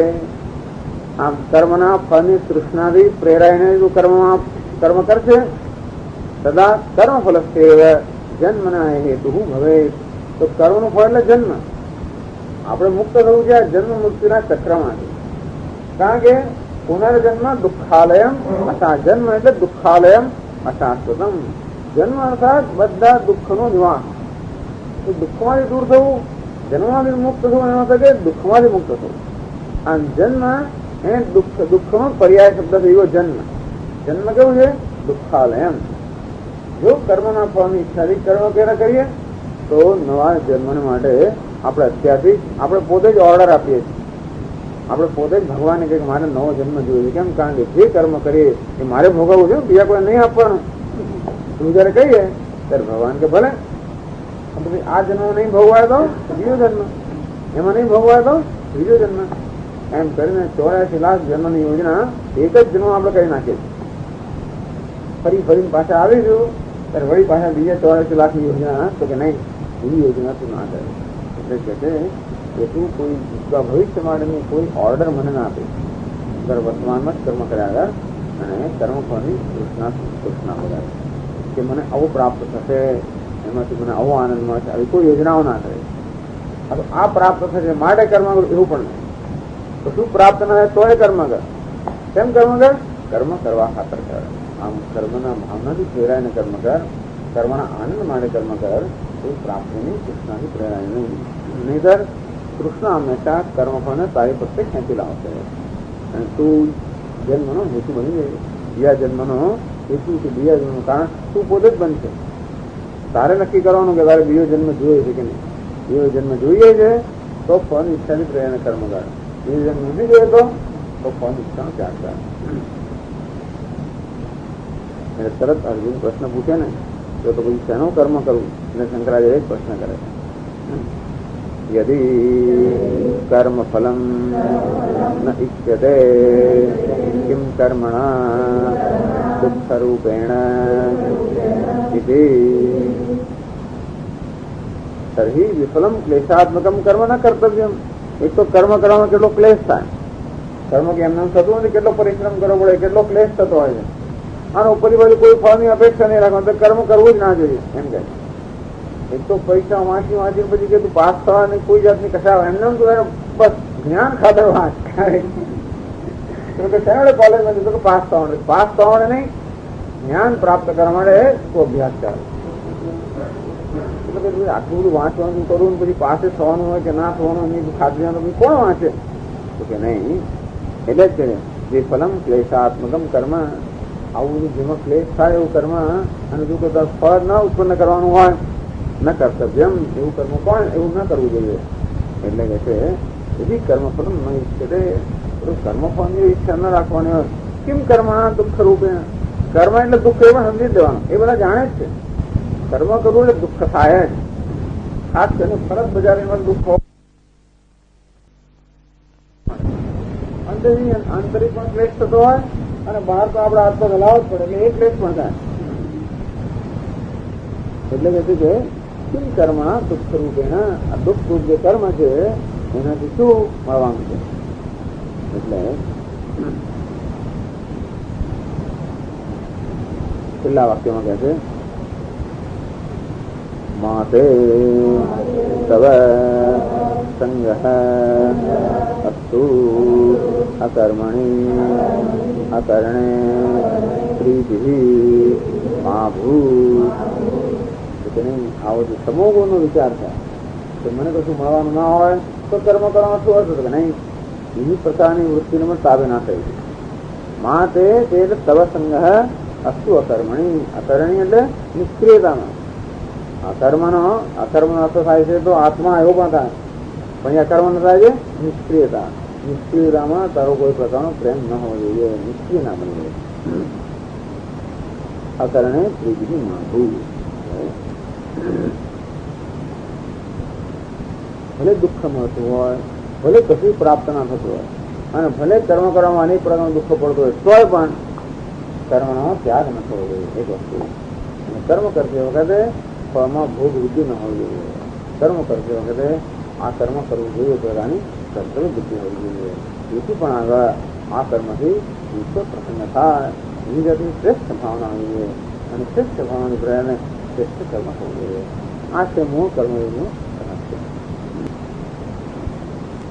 ઓમ પૂર્ણમદ પૂર્ણમિદં પૂર્ણાત પૂર્ણમુદચ્યતે પૂર્ણસ્ય પૂર્ણમાદાય પૂર્ણમેવાવશિષ્યતે. ઓમ શાંતિ શાંતિ શાંતિ. શંકરં શંકરાચાર્યં કેશવં બાદરાયણં સૂત્રભાષ્યકૃતૌ વંદે ભગવन्तौ પુનઃ પુનઃ. ઈશ્વરો ગુરુરાત્મેતિ મૂર્તિભેદવિભાગિને વ્યોમવદ્વ્યાપ્તદેહાય દક્ષિણામૂર્તये નમઃ. ઓમ શાંતિ શાંતિ શાંતિ. હરિ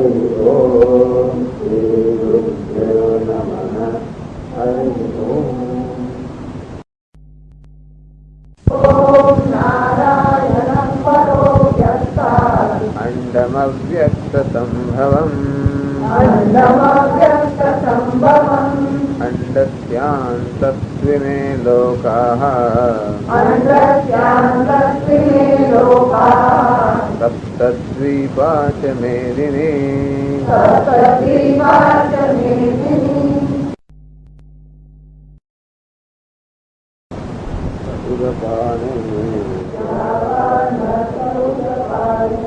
सर्वतः संप्लुतोदके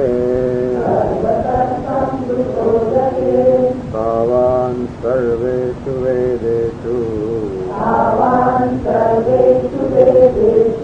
ब्राह्मणस्य विजानतः कर्मण्येवाधिकारस्ते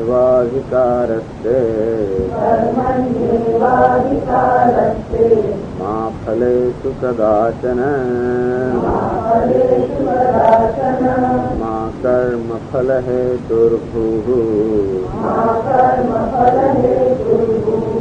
मा ते सङ्गोऽस्त्वकर्मणि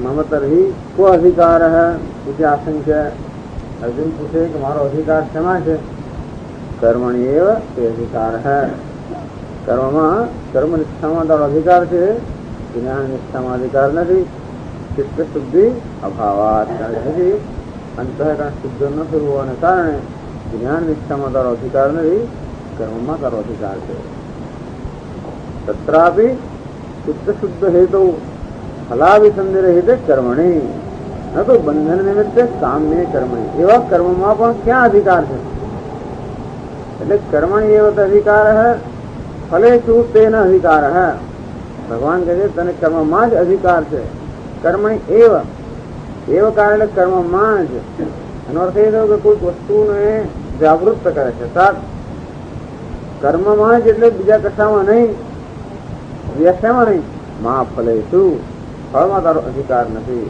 એનો અર્થ એ થયો કે ફળમાં અધિકારની સાથે ફળની ભાવનાથી કરાયેલા કર્મમાં અધિકાર એમ પણ કહેવાય ફળમાં અધિકાર ને અર્થ એ થયો કે ફળની અપેક્ષાથી કરવામાં આવેલા કર્મ ફળની અભિસંધિ થતી હોય ફળનું અનુસંધાન થતું હોય આમ ફળને ધ્યાનમાં રાખીને કર્મ કરવામાં જે આવે એવા કર્મ તારો અધિકાર નથી પરંતુ ચિત્ત શુદ્ધિ માટે થતા અને ફળની અભિસંધિ વગર કે ફળની અપેક્ષા વગર થતા કરવામાં તારો અધિકાર છે એવું ભગવાન કહેવા માંગે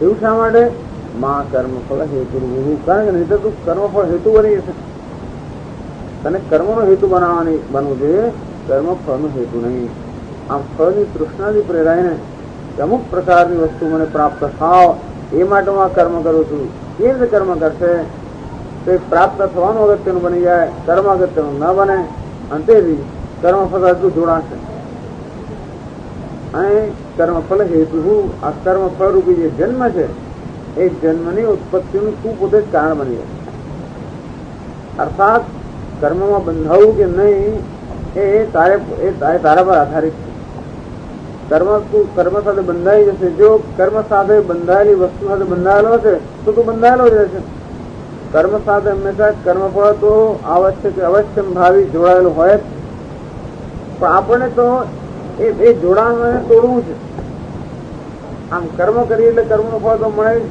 કર્મનું ફળ મળે એટલે પછી આપણે ગમે થોડું ના પણ ગમે તો વળી પછી ફરીવાર ઈચ્છીએ ના ગમે તો પછી એવું ઈચ્છે કે આવું કરી નહીં ફરી એમ કરવાનું ફળ ભોગવતા રાગ દ્વેષ જન્મે ગમો અણગમો જન્મે ગમે કે ના ગમે એમાંથી વળી પાછી ઈચ્છા જન્મે કે મારે ફરી જોઈએ છે વધારે જોઈએ છે કે નથી જોઈતું કે આ તો ન જોઈએ એ પાછી ઈચ્છા જ થઈ ગઈ એટલે એવી રીતે કર્મ સાથે તો કર્મફળનું જોડાણ એ તો કુદરતના નિયમ પ્રમાણે છે પણ આપણું જોડાણ કેમ થાય છે માણસ કેવી રીતે કર્મ સાથે જોડાય છે આ કર્મ હું કરું છું એ પ્રકારના કર્તૃત્વ અભિમાનથી જોડાય છે ચાલ એમાંથી તો મુક્ત થયા નથી હજી પરંતુ કર્મફળ સાથે જોડાવું કે ન જોડાવું એ માટેની સ્વતંત્રતા આપણે એ રીતે છે કે કર્મફળમાં ભોક્તૃત્વ અભિમાન ન હોય એકદમ મયા ભોક્તવ્યમ આ મારે ભોગવવું જોઈએ તો આ હું ભોગવવા ઈચ્છું છું એ પ્રકારનું જયારે કર્મફળ સાથેનો અભિમાન ન હોય ત્યારે એ ફળ સાથે આપણે ન જોડાઈએ એટલે મુક્તિ માટેની પ્રક્રિયા એવી છે કે પહેલા આ ફળ સાથે જોડાતો બંધ થઈએ જોડાણ આપણું જે બંધન એ બંધન તો માત્ર આપણો ખ્યાલ જ છે અર્થાત ભ્રમ જ છે હું માનું છું કે હું બદ્ધ છું માટે હું બદ્ધ છું મને એવ મનુષ્યાણામ કારણમ બંધ મોક્ષ. આ બંધ અને મોક્ષ બંધનું કારણ તો મન જ છે. ચાલો, એ હું બદ્ધ છું, જીવ છું, એની પહેલી અભિવ્યક્તિ કઈ હું કરતા છું, બીજી અભિવ્યક્તિ કઈ હું ભોગતા. એથી પહેલા હું ભોગતા છું, એમ જન્મે હું કરતા છું. હું ભોગતા છું માટે મારે આ ફળ ભોગવવું જોઈએ, આ સુખ મને મળવું જોઈએ. એનાથી પ્રેરણા આપણે કર્મ કરતા હોઈએ છીએ. તો કર્મ વગર પ્રેરણા કઈ હોય છે? ભોગવવાની પ્રેરણા હોય છે. શું ભોગવવાની? કર્મનું ફળ. આટલો હું પરિશ્રમ કરીશ પછી મને આટલું મળશે, એમાંથી પછી આ એક ગાળો વેચીશ, એમાંથી પછી 2 મળશે, એ વેચીશ, એમાંથી 4 મળશે, એ વેચીશ, એમાંથી 8 મળશે. એમાં એનું ધ્યાન ક્યાં છે? પેલું કર્મનું ફળ શું, શું પરિણામ શું આવે છે, એની સતત ચિંતન, એનું ચિંતન ચાલ્યા કરે છે. આમ ભોગની ઈચ્છાથી કર્મ થતું હોય. ભગવાન કે એવું કર્મ ના કરે. કર્મ કરે ખરો, પરંતુ ભોગની ઈચ્છાથી નહીં. આમ ભોક્તૃત્વથી પ્રેરાયેલું કર્મ ના કરે. કર્મની પ્રેરણા ભગવાન બદલી નાખવા માંગે છે. એ કર્મ કર્યા વગર હમણાં ચાલુ નથી, કારણ કે ખૂબ અંદર પ્રવૃત્તિ ખૂબ છે. જ્યાં સુધી મન હજી પણ ચંચળ છે, મનમાં હજી પણ અનેક પ્રકારની નારાગ દ્વેષ ઈચ્છાઓ ઘણું બધું છે, ત્યાં સુધી કર્મ તો તું નહીં છોડી શકે. પરંતુ કર્મની પ્રેરણા બદલવાની જરૂર છે. એ તો ભોક્તૃત્વની ભાવનાથી કે મારે આ ભોગવવું છે, એ રીતે જે પ્રેરણા છે એ પ્રેરણાને તું ન સ્વીકારીશ. ત્યારે કઈ પ્રેરણાને સ્વીકારો? આ તો કર્તવ્યની, આ તો મારે કરવું જોઈએ. ઇદમ મયા કર્તવ્યમ ઇતિ બોધ અધિકાર. કર્મ અધિકાર એટલે શું? આ મારે કરવું જોઈએ એ પ્રકારની દ્રષ્ટિ, એનું નામ કર્મમાં અધિકાર. અને આ મારે ભોગવવું છે એનો અર્થ કર્મફળમાં અધિકાર. કર્મફળમાં તો અધિકાર ને અર્થાત કર્મફળ ભોગવવું એ પ્રકારની તારે વૃત્તિ ન રાખવી જોઈએ. અને કર્મમાં અધિકાર છે એનો અર્થ કે આ કર્મ મારે કરવું જોઈએ એવી કર્તવ્ય વૃત્તિ રાખવી જોઈએ. બધું છોડાવે પહેલા ધીમે ધીમે છોડાવે. એક શાંતું બધું છોડાવે તો આપણે ન છૂટે. એટલે પહેલા આ ભોક્તૃત્વ બુદ્ધિ છે એ દુઃખો, પછી કર્તૃત્વ બુદ્ધિ છો એ કર્મણી અકર્મ અજસ્ત છે એ પછી આવે. તો પહેલા શું આવે? ભોક્તૃત્વ બુદ્ધિ. ઇદમ મયા ભોક્તવ્યમ, આ તો મારે ભોગવવું જોઈએ, ના તો એ નહીં. તો ભગવાન કર્મની પ્રેરણા ભાઈ મને તો આ મન જ નહીં થાય. માતે સંઘર્ષ અકર્મણી. આપણે સામાન્ય રીતે કંઈક નવું નવું ભોગવવા મળે, કંઈક નવું પ્રાપ્ત થાય એવી પ્રેરણાથી જ કર્મ કરતા હોય, એવી પ્રેરણા છે. આપણે પ્રેરણા કઈ જોઈએ? આગળ કહે છે કઈ પ્રેરણાથી કર્મ કરવાનું? યોગ સહકુરુ કર્માણ. તો ભગવાન હંમેશા જેને અંગ્રેજીમાં મોટિવેશન. મોટિવેશન એટલે પ્રેરણા. ક્યાંથી પ્રેરણા આવે છે એ બહુ અગત્યનું છે. શું કરીએ છીએ એના કરતા પણ કેવી રીતે કઈ જગ્યાએ પ્રેરાઈને કર્મ કરીએ છીએ? આપણી પ્રેરણા ક્યાંથી આવે છે? પ્રેરણા બહારથી આવે છે કે અંદરથી આવે છે? પ્રેરણા કોઈક મર્યાદિત વસ્તુમાંથી આવે છે કે પ્રેરણા ઈશ્વરમાંથી આવે છે? એ અગત્યનું છે. ઈશ્વરની પ્રેરણા તો એની જાતે આવતી હોય પછી તો વાંધો જ નથી, એ તો જ્ઞાની પુરુષો રહી ગયા. પણ જેને એવી પ્રેરણા નથી આવતી એને શું કરવાનું? તો કે ઇદમ માયા, તો શું પ્રેરણા અંદર સ્થાપિત કર? ઇદમ માયા કર્તવ્યમ. તો પછી શાસ્ત્રની પ્રેરણા, અંદરની પ્રેરણા ન મળે ત્યાં સુધી શાસ્ત્ર બાજુથી પ્રેરણા મેળવવી પડે. પછી તો જ્ઞાની પુરુષો શાસ્ત્રમાંથી પ્રેરણાથી મુક્ત એટલા માટે થઈ ગયા કે આંતરિક પ્રેરણા છે માટે એવું નથી કે નિષ્ઠંખલ થઈ ગયા. જયારે એમ કહે જ્ઞાનીને વેદનું કે શાસ્ત્રનું બંધન નથી, એનો અર્થ એ હતો કે પ્રેરણા માટે વેદ કે શાસ્ત્ર પણ આધાર રાખવાની જરૂર નથી.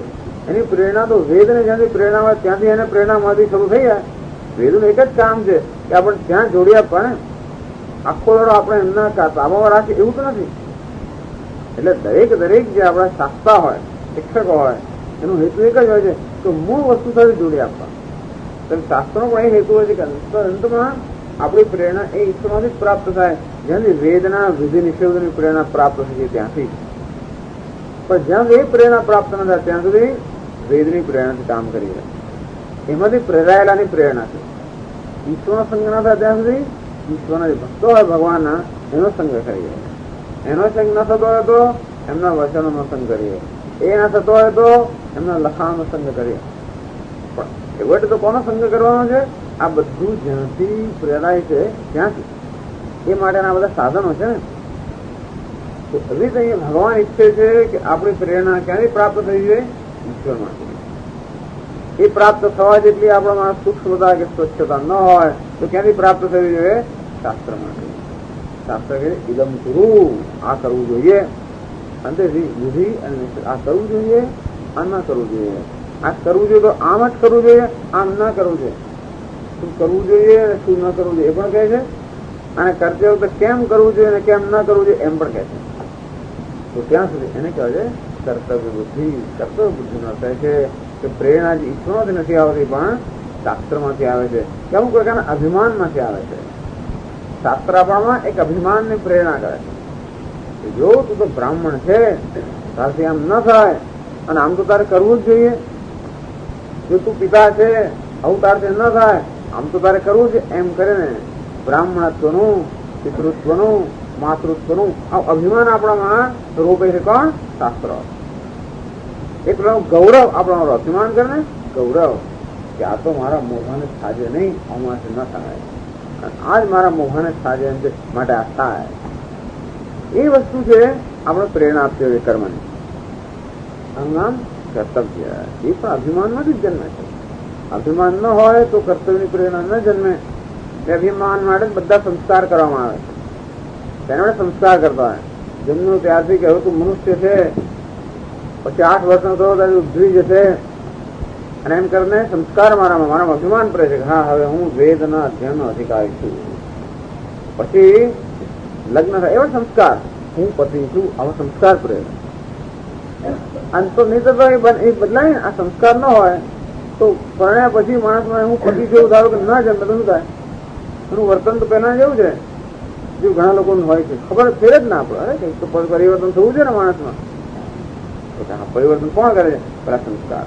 કે ના કરે તો બીજા કરાવી આપે, અમને એ જુદી વસ્તુ છે. એને એ પોતે ના પરિવર્તન લોકો કરાવી આપે, એને પેલી કરાવી આપે, એનામાં બીજી વસ્તુ. પણ વસ્તુ આ પ્રકારનું એક અભિમાન આપણામાં રોપાય. સંસ્કાર ઉત્પન્ન કર્યા. અને પછી હવે તો માણસથી આમ જતા ખડવા ના જવાય.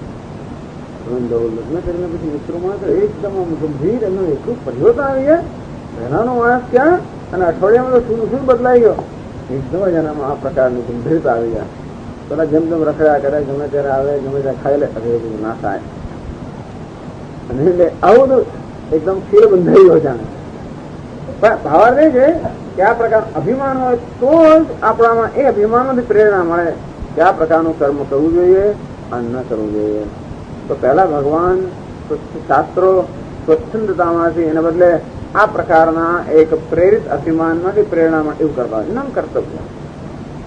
છેવટે અભિમાન રાહિત્યમાંથી કે હું તો ઈશ્વરનો છું એ પ્રકારના એમાંથી પ્રેરણા, અને છેવટે હું તો અકર્તા છું એ પ્રકારની પ્રેરણા. એટલે પ્રેરણાના સ્તર જ્ઞાન, જેને સ્પોન્ટેનિયસ નોલેજ, સ્વાભાવિક જ્ઞાન કહેવાય, ત્યાંથી આપણી પ્રેરણા જન્મે છે.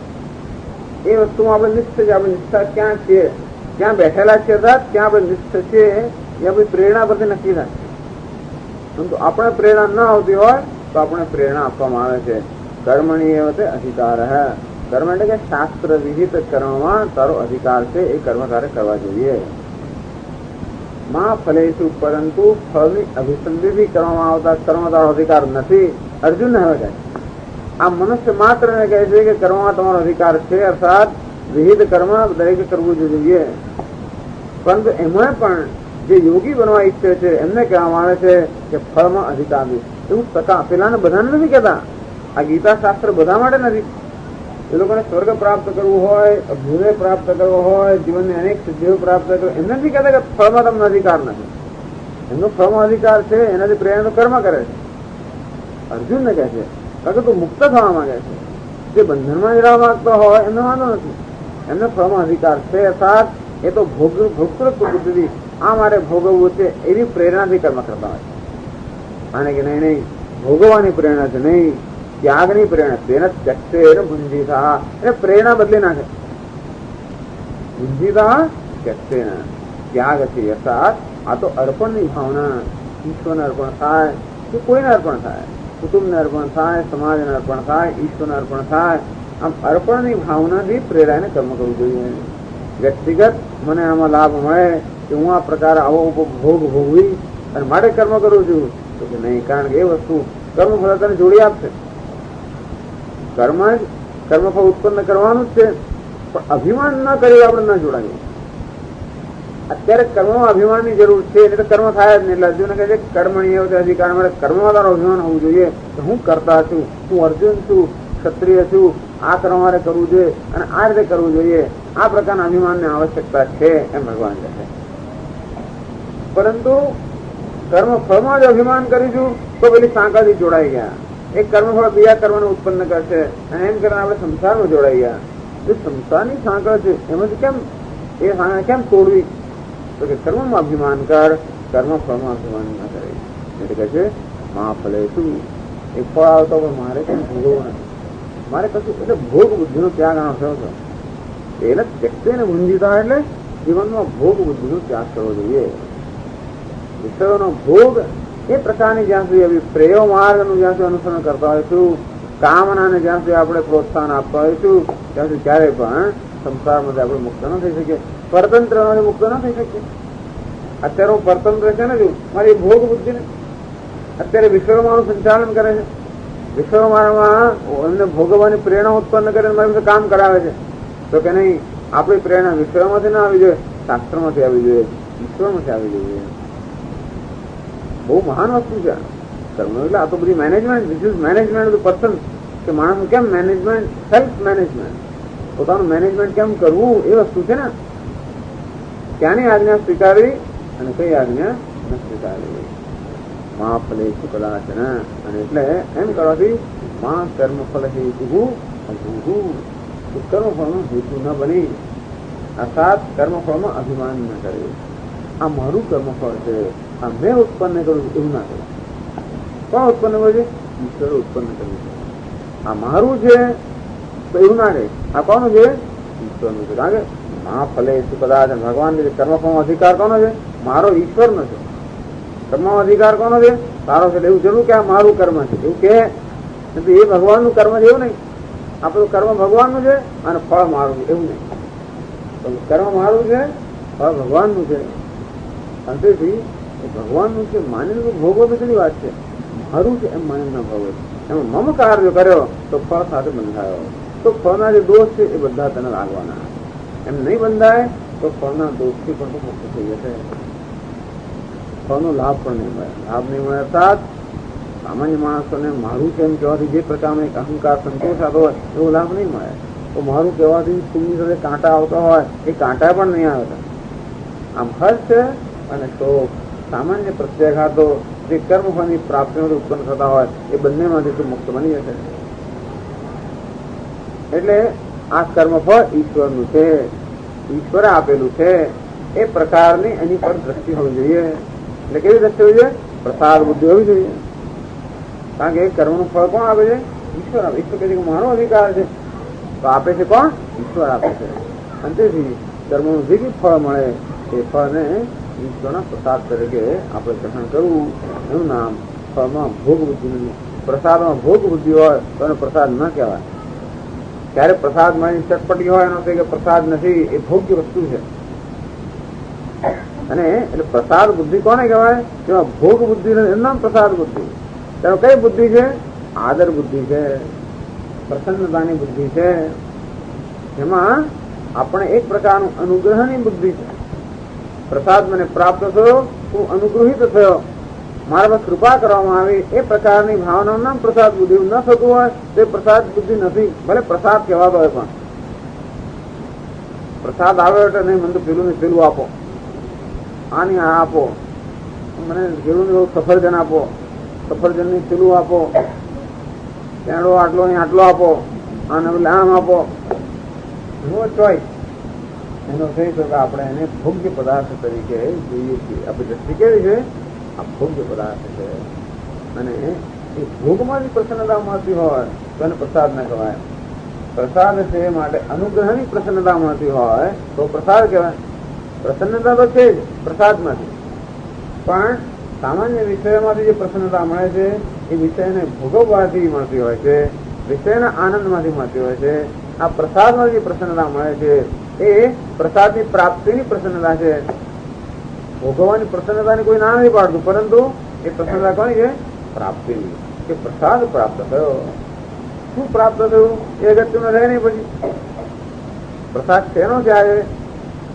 આજે શું બનાવ્યું છે? શ્રીખંડ બનાવ્યો છે, દૂધપાક છે, પેંડા છે, કે પછી શું છે? ખાલી પૌવા જ છે એવું છે? તો કે નહીં, પ્રસાદ છે. આ કોઈ વસ્તુ સરળ ના માનજો. અમે એક વસ્તુ કે આ તો બધું અમે સમજી ગયા, કશું નથી સમજ્યા. નહીં તો કશું આપણા જીવનમાં દુઃખ હોય જ નહીં. આ સમજ્યા હોય છે, નથી સમજાયું પણ નથી કહેવા માંગતો, પરંતુ આના માટે ખૂબ સભાનતાની અને એકદમ એટલે સાવધાનીની જરૂર હોય છે. અને જોડે જોડે આપણા મનના વિશ્લેષણની, આત્મનિરીક્ષણની ખૂબ જરૂર હોય છે. એ ખરેખર આપણે વસ્તુને પ્રસાદ તરીકે એમને આદર કરતા હોઈએ છીએ કે પછી એને અવગણના કરતા હોઈએ છીએ, એમાં રાગ દ્વેષ ધરાવતા હોઈએ છીએ. એ તરત આપણે આપણા મનના જે ભાવ હોય છે એ જેમ જેમ નિરીક્ષણ કરતા હોઈએ તમને ખબર પડે. એટલે મહાફલે શું? ફળમાં અધિકાર મારો છે, કર્મમાં અધિકાર તારો. પાર્ટી છે જીવ અને ઈશ્વર. બસ આવી સરસ રમત થઈ ગઈ, બીજા કોઈની જરૂર જ ના પડે ને. આ તો સરસ ગેમ થઈ ગઈ, ટેનિસ ગેમ. એક બાજુ અને હું બીજી બાજુ. હું ત્યાં નાખું એ નાખે, અને હું કર્મ નાખું એની કર્મ ફળ આવે. બસ ચાલે, સરસ ગેમ. પછી એવું નહીં કહેવાનું કે ભાઈ શોર્ટ બધા સારા નાખો, હું હોત ત્યાં આગળ નાખું, એવું નહીં. એ તો નાના છોકરાને પટાઈ ખાઈએ જુદી વાત છે. તો ત્યારે રમવા આપણે તો રમવું હોય ક્રિકેટ, પેલા નાના ભાઈને માણસ કોઈ રમવાનું હોય ને, પેલા નાના ભાઈને કહે છે છેલ્લે મારી સાથે રમવું, તમે અહીં આવો છેલ્લે. ત્યારે તો કે મને હું સારા બોલ આપશો તો રમીશ. પેલો સરસ મૂકો, નાનું સરસ મૂકે. એ જાણે છે કે અમને જરૂર છે મારી, તો મને એવો બોલ નાખો ને કે જેથી હું ફટકા મારી શકું તો રમું. એમ ભગવાન આપણે એવું ક્યાં કરે, કોઈક વાર ભગવાન સાંભળે ખરો મૂળમાં હોય તો, જે ના સાંભળે. અને તેથી આપણી પાસે જ બોલ આવે, અર્થાત મને જોઈએ એવું જ કર્મફળ મળે એવો આપણો આગ્રહ હોય છે કે નહીં. અને એટલે ભગવાન કહે સ્પોર્ટ તો ગેમ છે, રમત છે. રમતનો આનંદ માણવો જોઈએ. પછી મેં કેટલો સ્કોર કર્યો એનો આનંદ ના માણે. પ્રસાદ બુદ્ધિનો થયો, હોકી રમીએ ને પછી એમાં કેટલા મારો સ્કોર થયો એ નહીં, હોકી રમ્યા એનો આનંદ માણો તો જીવનમાં બહુ સારું છે. શું મળ્યું ને શું ના મળ્યું એની ચિંતા કર્યા કરતા આપણે રમ્યા બસ એનો આનંદ છે. સાત પછી શોર્ટ પાછા વાતા હોય તો થકવી નાખે આપણે ને. એવો ખેલાડી છે બાબુ, અહીંયા આપણે આ કોર્ટ ના આ છેડો હોય ત્યાં જ બોલ નાખે, તોય દોડી માણ ગયા. અને આમ હજી તો તમે સાહેબ ત્યાં તો બીજો બોલ આવે જ છે ને. જીવનમાં આપણે તો આમ જોઈએ તેમ ખબર નથી પડતી ઘણી વાર તો. જાણે કે ભગવાન બરોબર કસોટી કરવા બેઠો હોય ભગવાન કસોટી કરે છે એવી જો આપણે શ્રદ્ધા હોય તો કઈ ના થાય. અને કસોટી કરે છે એ દુઃખ નથી આપતો. કસોટી કરે એક વસ્તુ છે અને રંજાડવા બીજી વસ્તુ. આપણે કે ભગવાન રંજાડી રહ્યો છે તો વાત જુદી છે, ભગવાન કસોટી કરી રહ્યો છે તો વાત જુદી છે. તમે તે કલ્પના કરવી કે આ કોર્ટમાં હું છું, બીજા કોર્ટમાં ભગવાન છે, અને કર્મ ફળ રૂપી સતત બોલ નાખી જ રહ્યો છે. પછી આપણે થાકી જઈએ તો કઈ વાંધો નહીં, પ્રાર્થના કરવાની એ આપણે છૂટ છે. થાકી ના જઈએ તોય પ્રાર્થના કરવાની કે હું ના થાકી ગયો. આપોઆપ જ આ બધાની અંદર સતત પ્રાર્થના તો કરવી જ પડે ને. જીવનમાં આ વસ્તુનો સામનો કરવો સરળ નથી હોતો. બસ ભલા લોકોની શ્રદ્ધા ડગી જાય એવો પ્રસંગો બન્યા જ કરતા હોય. કોને એના મનમાં શું છે આપણે ગહના કરવાનો આપણે શું ખબર પડે. એનું કોઈ પ્રકારની એક્સપ્લેનેશન આપવું કે આ વસ્તુ આમ જ છે ને આમ નથી એ કહેવું બહુ મુશ્કેલ છે. ભગવાને પોતે જ કહેલું ગહના કરવાનો ગતિજી. આ બધા બધી ઈશ્વરનું એની કયા પ્રકારની એની દ્રષ્ટિ છે એ સમજવું આપણા માટે એટલું સરળ હતું નથી. આ કરવાનું પણ આમ જ કેમ આવ્યું ને આમ કેમ ના આવ્યું એ નક્કી કરવું પણ કોઈ એટલું સરળ નથી થતું. કારણ કે એના માટે ખૂબ જ્ઞાન જોઈએ. એ તો કોણ નક્કી કરી શકે? જેને બધી વસ્તુ બધું જ જ્ઞાન હોય, જે સર્વજ્ઞ હોય એ જ નક્કી કરી શકે કે આ ફળ આમ મળવું જોઈએ તેમ. આપણે તો સર્વજ્ઞ અત્યંત અલ્પજ્ઞ છે. એના માટે બહુ તો આપણે થોડી ઘણી આપણી સમજ પ્રમાણે એવું કહી શકીએ કે આમ થયું માટે આમ થયું છે. છોડ તો ઈશ્વર જે નક્કી કરનારા છે એ જ અધિકારી બંને રીતે એ સર્વજ્ઞ હોવાને કારણે એ નક્કી કરી શકે કે કયા કર્મનું કયું ફળ મળવું જોઈએ. સાથે સાથે એ અધિકારી છે કારણ કે એ ક્યારેય કોઈનું ખરાબ કરવા ઈચ્છે કઈ સજા નથી આપતો. એવો ન્યાયાધીશ ઈશ્વર નથી કે આપણે ખરાબ એટલે ફટાક કરી સજા આપે છે. ના, એ સજા નથી આપતો. એ તો આપણું કઈ ધ્યાન દોરતો હોય કદાચ, કે કોઈ રીતે આપણે ઘડતો હોય. આ પ્રકારની બધી દ્રષ્ટિ જીવનમાં આવે ત્યારે પ્રસાદ બુદ્ધિ કહેવાય. ફળ એટલે કે રોજ સફરજન કેળા નથી મળતા. કર્મ ફળ એટલે શું? અનેક પ્રકારના સંજોગો. આપણે ફળ એટલે ફળ મળતા. કર્મનું ફળ અર્થાત કર્મનું પરિણામ, એને ફળ કહેવાય છે. ફલગુ થયા એથી ફલમ. જે ફલગુ એટલે એમાં કોઈ પ્રકારનો સાર નથી, વિસ્તાર વસ્તુ. એવી જોત જોતામાં એકદમ એનો નાશ થઈ જાય ને, એવી રીતે આનો નાશ થતો હોવાને કારણે ગૌણ અર્થમાં અને ફળ કહેવામાં આવે છે. અર્થાત કર્મનું પરિણામ. અને કર્મનું પરિણામ આપણા જીવનમાં અનેક પ્રકારના સંજોગોના રૂપમાં આપણે પ્રાપ્ત થતું હોય છે. અને તે વખતે એનામાં શ્રદ્ધા એક જ ગુણ હોય શકે. શ્રદ્ધા કે આ કર્મનું યોગ્ય પરિણામ છે અને એ મારા માટે યોગ્ય હોવું જ જોઈએ. એ સિવાય કોઈ ઈશ્વર મને આપે નહીં. મહાન શ્રદ્ધા જેવી. એ સિવાય પ્રસાદ બુદ્ધિ આપણા મનમાં હૃદયમાં ભક્તિભાવ હોય, ભગવાન માટે ખૂબ પ્રેમ હોય અને ખૂબ શ્રદ્ધા હોય અને માનતા હોય કે નાના મને ખબર છે કે એ તો હંમેશા મારું ધ્યાન રાખતો હોય છે, એ ક્યારે માથું દૂર હોતો નથી અને તે રીતે જ એ ફળ આપતો હોય છે. એ પ્રકારની અડગ શ્રદ્ધા હોય. એટલે જે કંઈ શ્રદ્ધા હોય એને અડગ બનાવવા માટેની પણ એક પ્રક્રિયા છે. એટલે ભગવાન છે મા ફલે ટુકડા છે ને ફળમાં તારો અધિકાર ન હો, અર્થાત ફળ અમુક પ્રકારનું મળવું જોઈએ અને અમુક પ્રકારનું નહીં, એવા પ્રકારનો આગ્રહ તારો ન હોવો જોઈએ. એ આગ્રહ હું કરીશ. ફળ કેવું હોવું જોઈએ અને કેવી રીતે મળવું જોઈએ એ નક્કી કોણ કરશે? ભગવાને હું નક્કી કરે. તારે નક્કી નહીં કરવાનું. તું નક્કી કરશે તો તને ફાયદો છે કે તને શું ખબર પડે? આપણે નક્કી કરીએ કે મને આ જ વસ્તુ જોઈએ છે, એ આપણે માટે લાભદાયી છે એવું જાણવાની આપણામાં જ્ઞાન છે. અત્યારે એ થઈ રહ્યું છે 25 વર્ષ પછી એની અસર કેવી છે ને આપણે ખબર છે? અરે 2 દિવસ પછી શું અસર છે એ ખબર નથી આપણે. અને તેની આ વસ્તુ જે અત્યારે માંગી રહ્યો છું એ સારી છે મારા માટે, શું ખબર પડે? અરે મારે જીવવું જોઈએ એ પણ એક માંગણી છે. શું ખબર પડે કે આ છૂટા પછી બીજા જન્મમાં સારું નહીં મળતું હોય? ધારો કે અમે છોડાઈને આપણે બીજી સારી જગ્યાએ નહીં લઈ જવા માંગતો, શું ખાતરી? કશું આગ્રહ ના રાખો.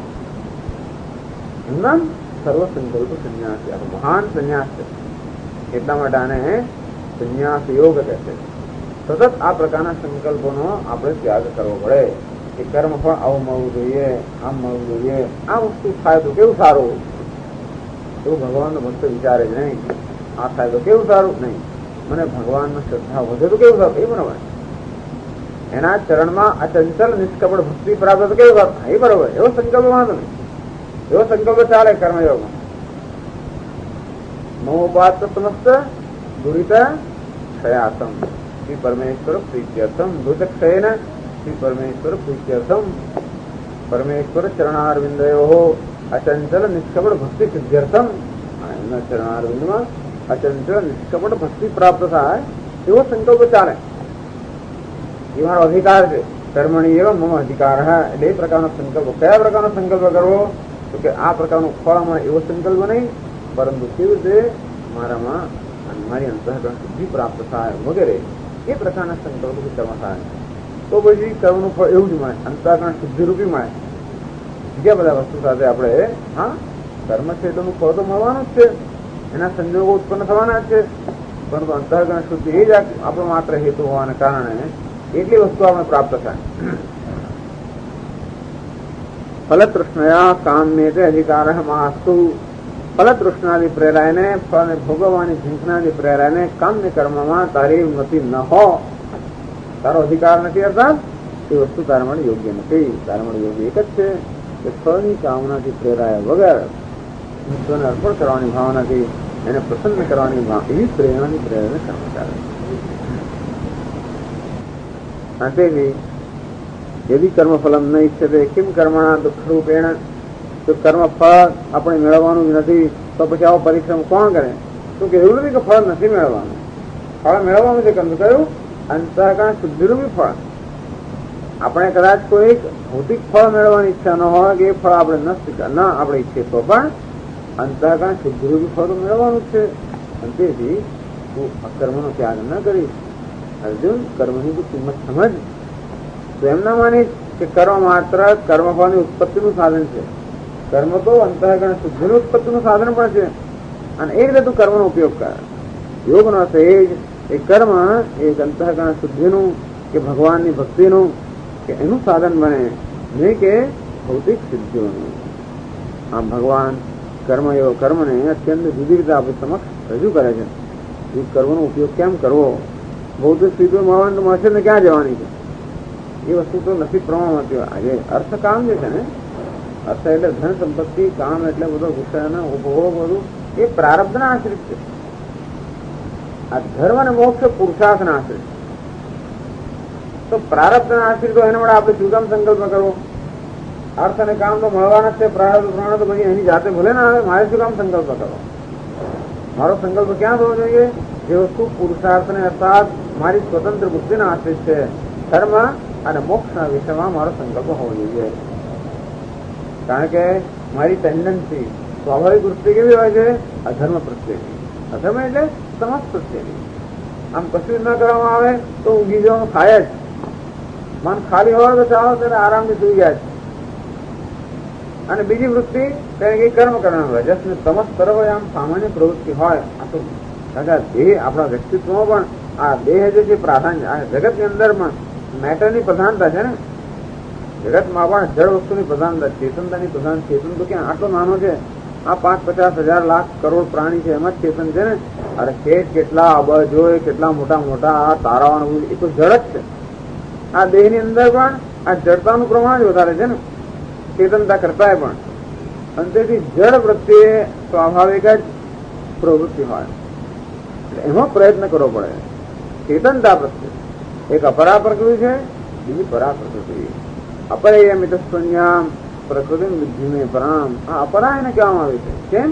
કારણ કે અનર્થ કરી, સંસાર બંધન કરી. જેમ શંકરાચાર્ય કહે છે કે અનેક અનર્થ ઉત્પન્ન કરનારી એની સાથે જોડાયા. અનેક અનર્થ, સંસારનું બંધન બધું ઉત્પન્ન થાય જો આ અપરા પ્રકૃતિ અર્થાત વિષયો કે સ્થૂળ દેહ સાથે આપણે જોડાઈએ તો. એટલે આપણી આ સ્વાભાવિક વૃત્તિ છે કે વિષયો તરફ જાય, કે સ્થૂળ દેહને મહત્વ આપે, એ વૃત્તિમાંથી આપણે પ્રયત્નપૂર્વક ઉઠવાનું છે. એનું નામ પુરુષાર્થ. એટલે આ પુરુષાર્થ એક મોક્ષનો અથવા તો આ બધા આ જે પદાર્થ છે, મેટર, પ્રકૃતિ, એના બંધનથી મુક્ત થવાની આ પ્રક્રિયા છે.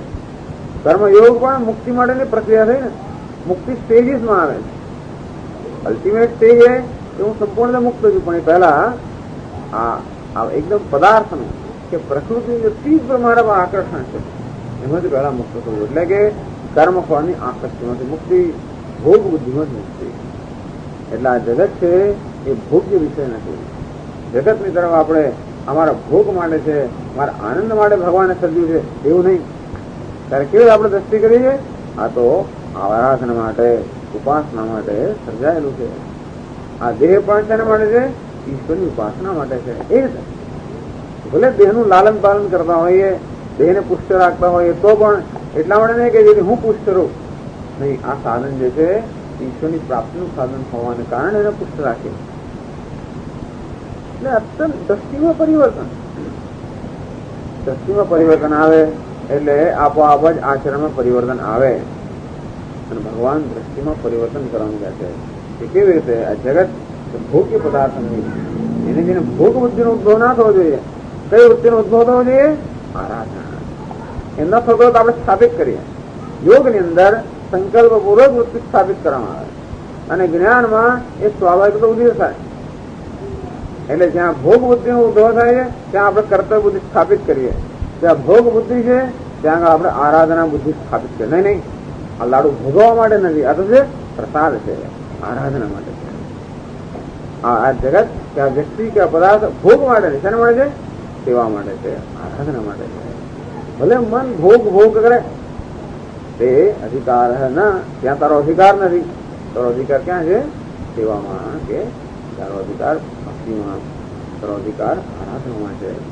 આનું પ્રતિપક્ષ ભાવના તો સતત સમાન રહેવું પડે ને. આપણે આપણા મનની સ્વાભાવિક વૃત્તિઓ ભોગની હોય તો સતત જ્યાં ભોગ ઉઠે ત્યાં આગળ કર્તવ્ય બુદ્ધિ, આરાધના બુદ્ધિ સ્થાપિત કરવી પડે.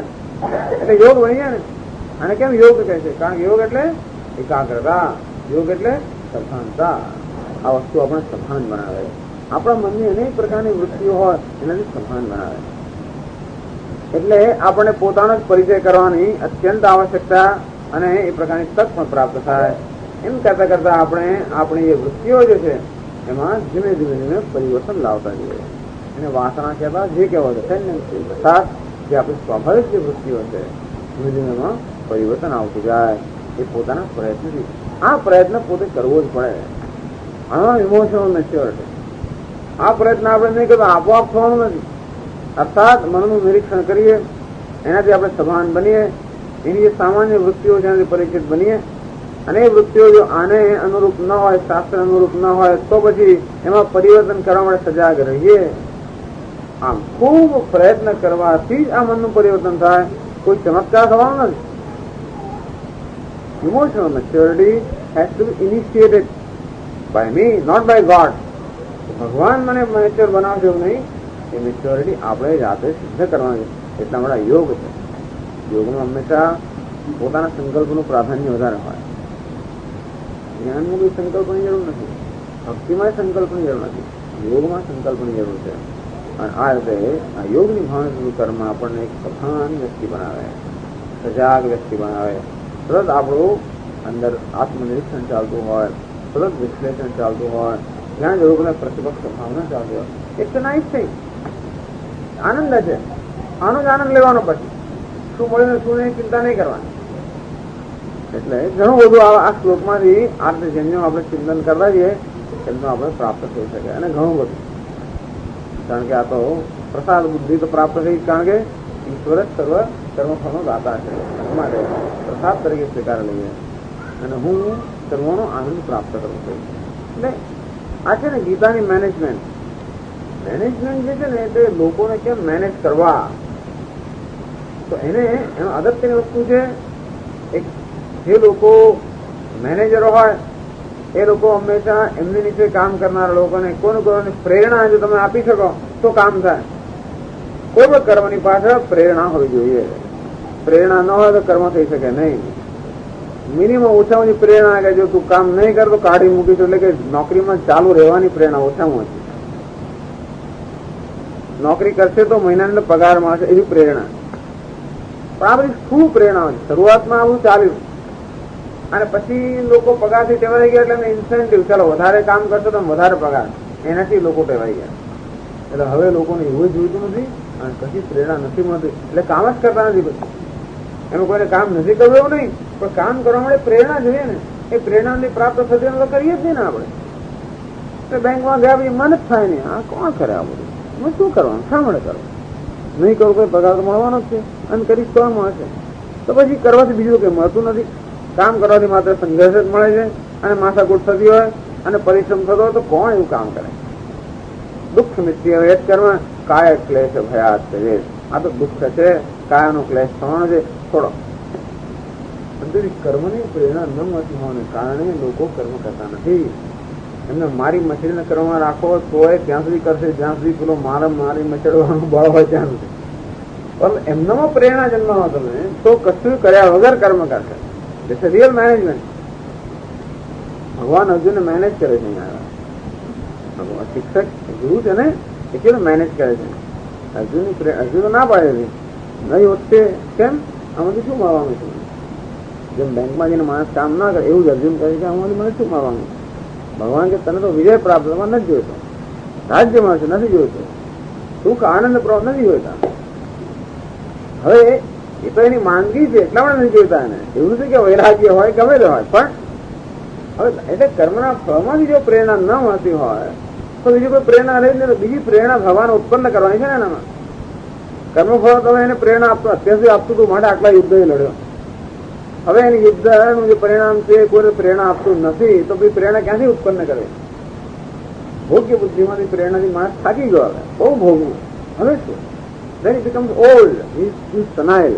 હવે કશું કરવા માટે એ માણસ નકામ, કારણ કે જે ભોગની પેલી ઉત્સાહ એ જ જતો રહ્યો, કર્મ થઈ શકતો નથી. તો કર્મ કરવાની પ્રેરણા બીજી ન મળે અને એવું નિત્ય સ્ત્રોત જોઈએ. પેલો તો કેવો અનિત્ય સ્ત્રોત છે. એટલે ભગવાન એક નિત્ય સ્ત્રોત, ઈશ્વર એ જ નિત્ય સ્ત્રોત છે. એની પ્રેરણા આપણે મળે તો હંમેશા કોઈના કયા વગેરે કામ કર્યા જ કરશે. આ ધીસ રિયલ મેનેજમેન્ટ. જે તમારે ઘોંચ પૂરણ કર્યા કરવી પડે એનું નામ મેનેજમેન્ટ છે જ. એ તો મુકાદમગીરી કહેવાય. પરંતુ કશું તમારે કર્યા વગર માણસ કામ કરે એનું નામ છે ખરી મેનેજમેન્ટ. તો ભગવાન આવી રીતે કહેશે કે આ ગીતાની મેનેજમેન્ટ આવી છે, એટલે આ રીતે ગીતાનો ધારો ઉપયોગ મેનેજમેન્ટનો કરવો હોય તો આ રીતે હંમેશા જે મોટિવેટિંગ ફોર્સ જેની પ્રેરણા પ્રાપ્ત થાય છે એનું આખું કેન્દ્ર જ બદલી નાખીએ. બસ ભગવદ્ ગીતા એ જ કરવા માંગે છે. જીવનમાં આખું પ્રેરણાનું કેન્દ્ર જ બદલાઈ જાય. વસ્તુ ભોગવવા માટે નહીં, પ્રાપ્ત કરવા માટે નહીં, નામ ને કીર્તિ માટે નહીં, દર્શન માટે, સેવા માટે, બધું મેળવવા માટે નહીં, પણ ત્યાગવા માટે. તેના શક્તિને જુદા પ્રકારનો આનંદ જીવનમાં મળવો જોઈએ. અત્યારથી માત્ર મેળવવાનો ભોગવવાનો આનંદ માણ્યો છે. સુધી કહે છે કે નહીં તેને શક્તિ એનો ભંજીતા, એટલે જુદા પ્રકારનો આનંદ માણતા થાવ. તેનો ત્યાગનો. હજુ ખાઈને આનંદ માણ્યો છે, જરા ખવડાવી દેવાનો આનંદ છે, ડિફરન્ટ કાઇન્ડ ઓફ જુદા પ્રકારનો આનંદ છે. એ આનંદ કેવો છે? એ સાત્વિક આનંદ છે. પેલો આનંદ કેવો છે? રાજસ કે તામસ આનંદ છે. ભોગવવાનો આનંદ રાજસ આનંદ છે, ખવડાવવાનો આનંદ સાત્વિક આનંદ છે. એકવાર એ આનંદ મળતો થઈ ગયો પછી તો આ માણસ ખવડાયા જ કરશે, પછી તો આપ્યા જ કરશે. કારણ કે એકવાર એનો ચસ્કો લાગ્યો, ન લાગે ત્યાં સુધી ક્યાં કરવાનું. આ પણ કહેવાની ક્યાં જરૂર પડે? જ્યાં સુધી એને પોતાના અંદરથી ન ઉગે ત્યાં સુધી. પછી એકવાર એને લોકોની સેવા કરવાનો અને ખવડાવવાનો અને ત્યાગનો આનંદ મળતો થઈ ગયો પછી જીવન એસ્કેલેટર, પછી બરોબર લાગી ગયા, પછી કઈ વાંધો નથી. એટલે એ પ્રકારનું જીવનમાં કંઈક છે. હે અર્જુન, આ માત્ર વિશ્વને ભોગવવું એવું એ જ એક આનંદ નથી. એટલે કે જગતના વિશ્વનો ભોગવવા એ જ આનંદનો એકમાત્ર સ્ત્રોત નથી, પરંતુ જગતની સેવા કરવી, એ દ્વારા ઈશ્વરની ઉપાસના કરવી, એ જે આનંદ છે એ અત્યંત ઉત્કૃષ્ટ આનંદ છે. એ આનંદ ને આપવા માંગે છે. નહીં તો માણસ જીવિત ના શકે ને. કોઈ સેવા અન્યાત કફ પ્રાણ્યાત યદેશ આનંદ આકાશો ન સ્યાત. એ આકાશ કે આનંદ ન હોય તો કોઈ માણસ જીવિત ના શકે.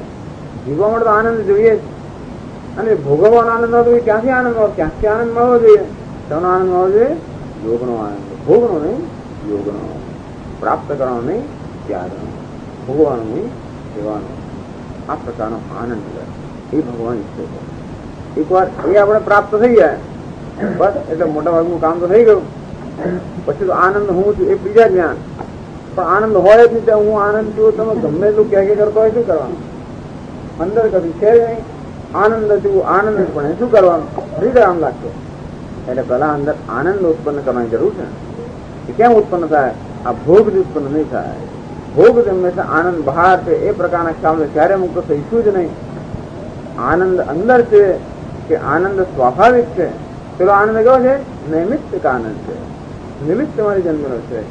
જયારે નિર્નિમિત્ત આનંદ હોઈ શકે એવો એક ખ્યાલ આવે ત્યારે પછી એ આનંદ હું છું એ પ્રકારનું જ્ઞાન માટેની ભૂમિકા તૈયાર થાય.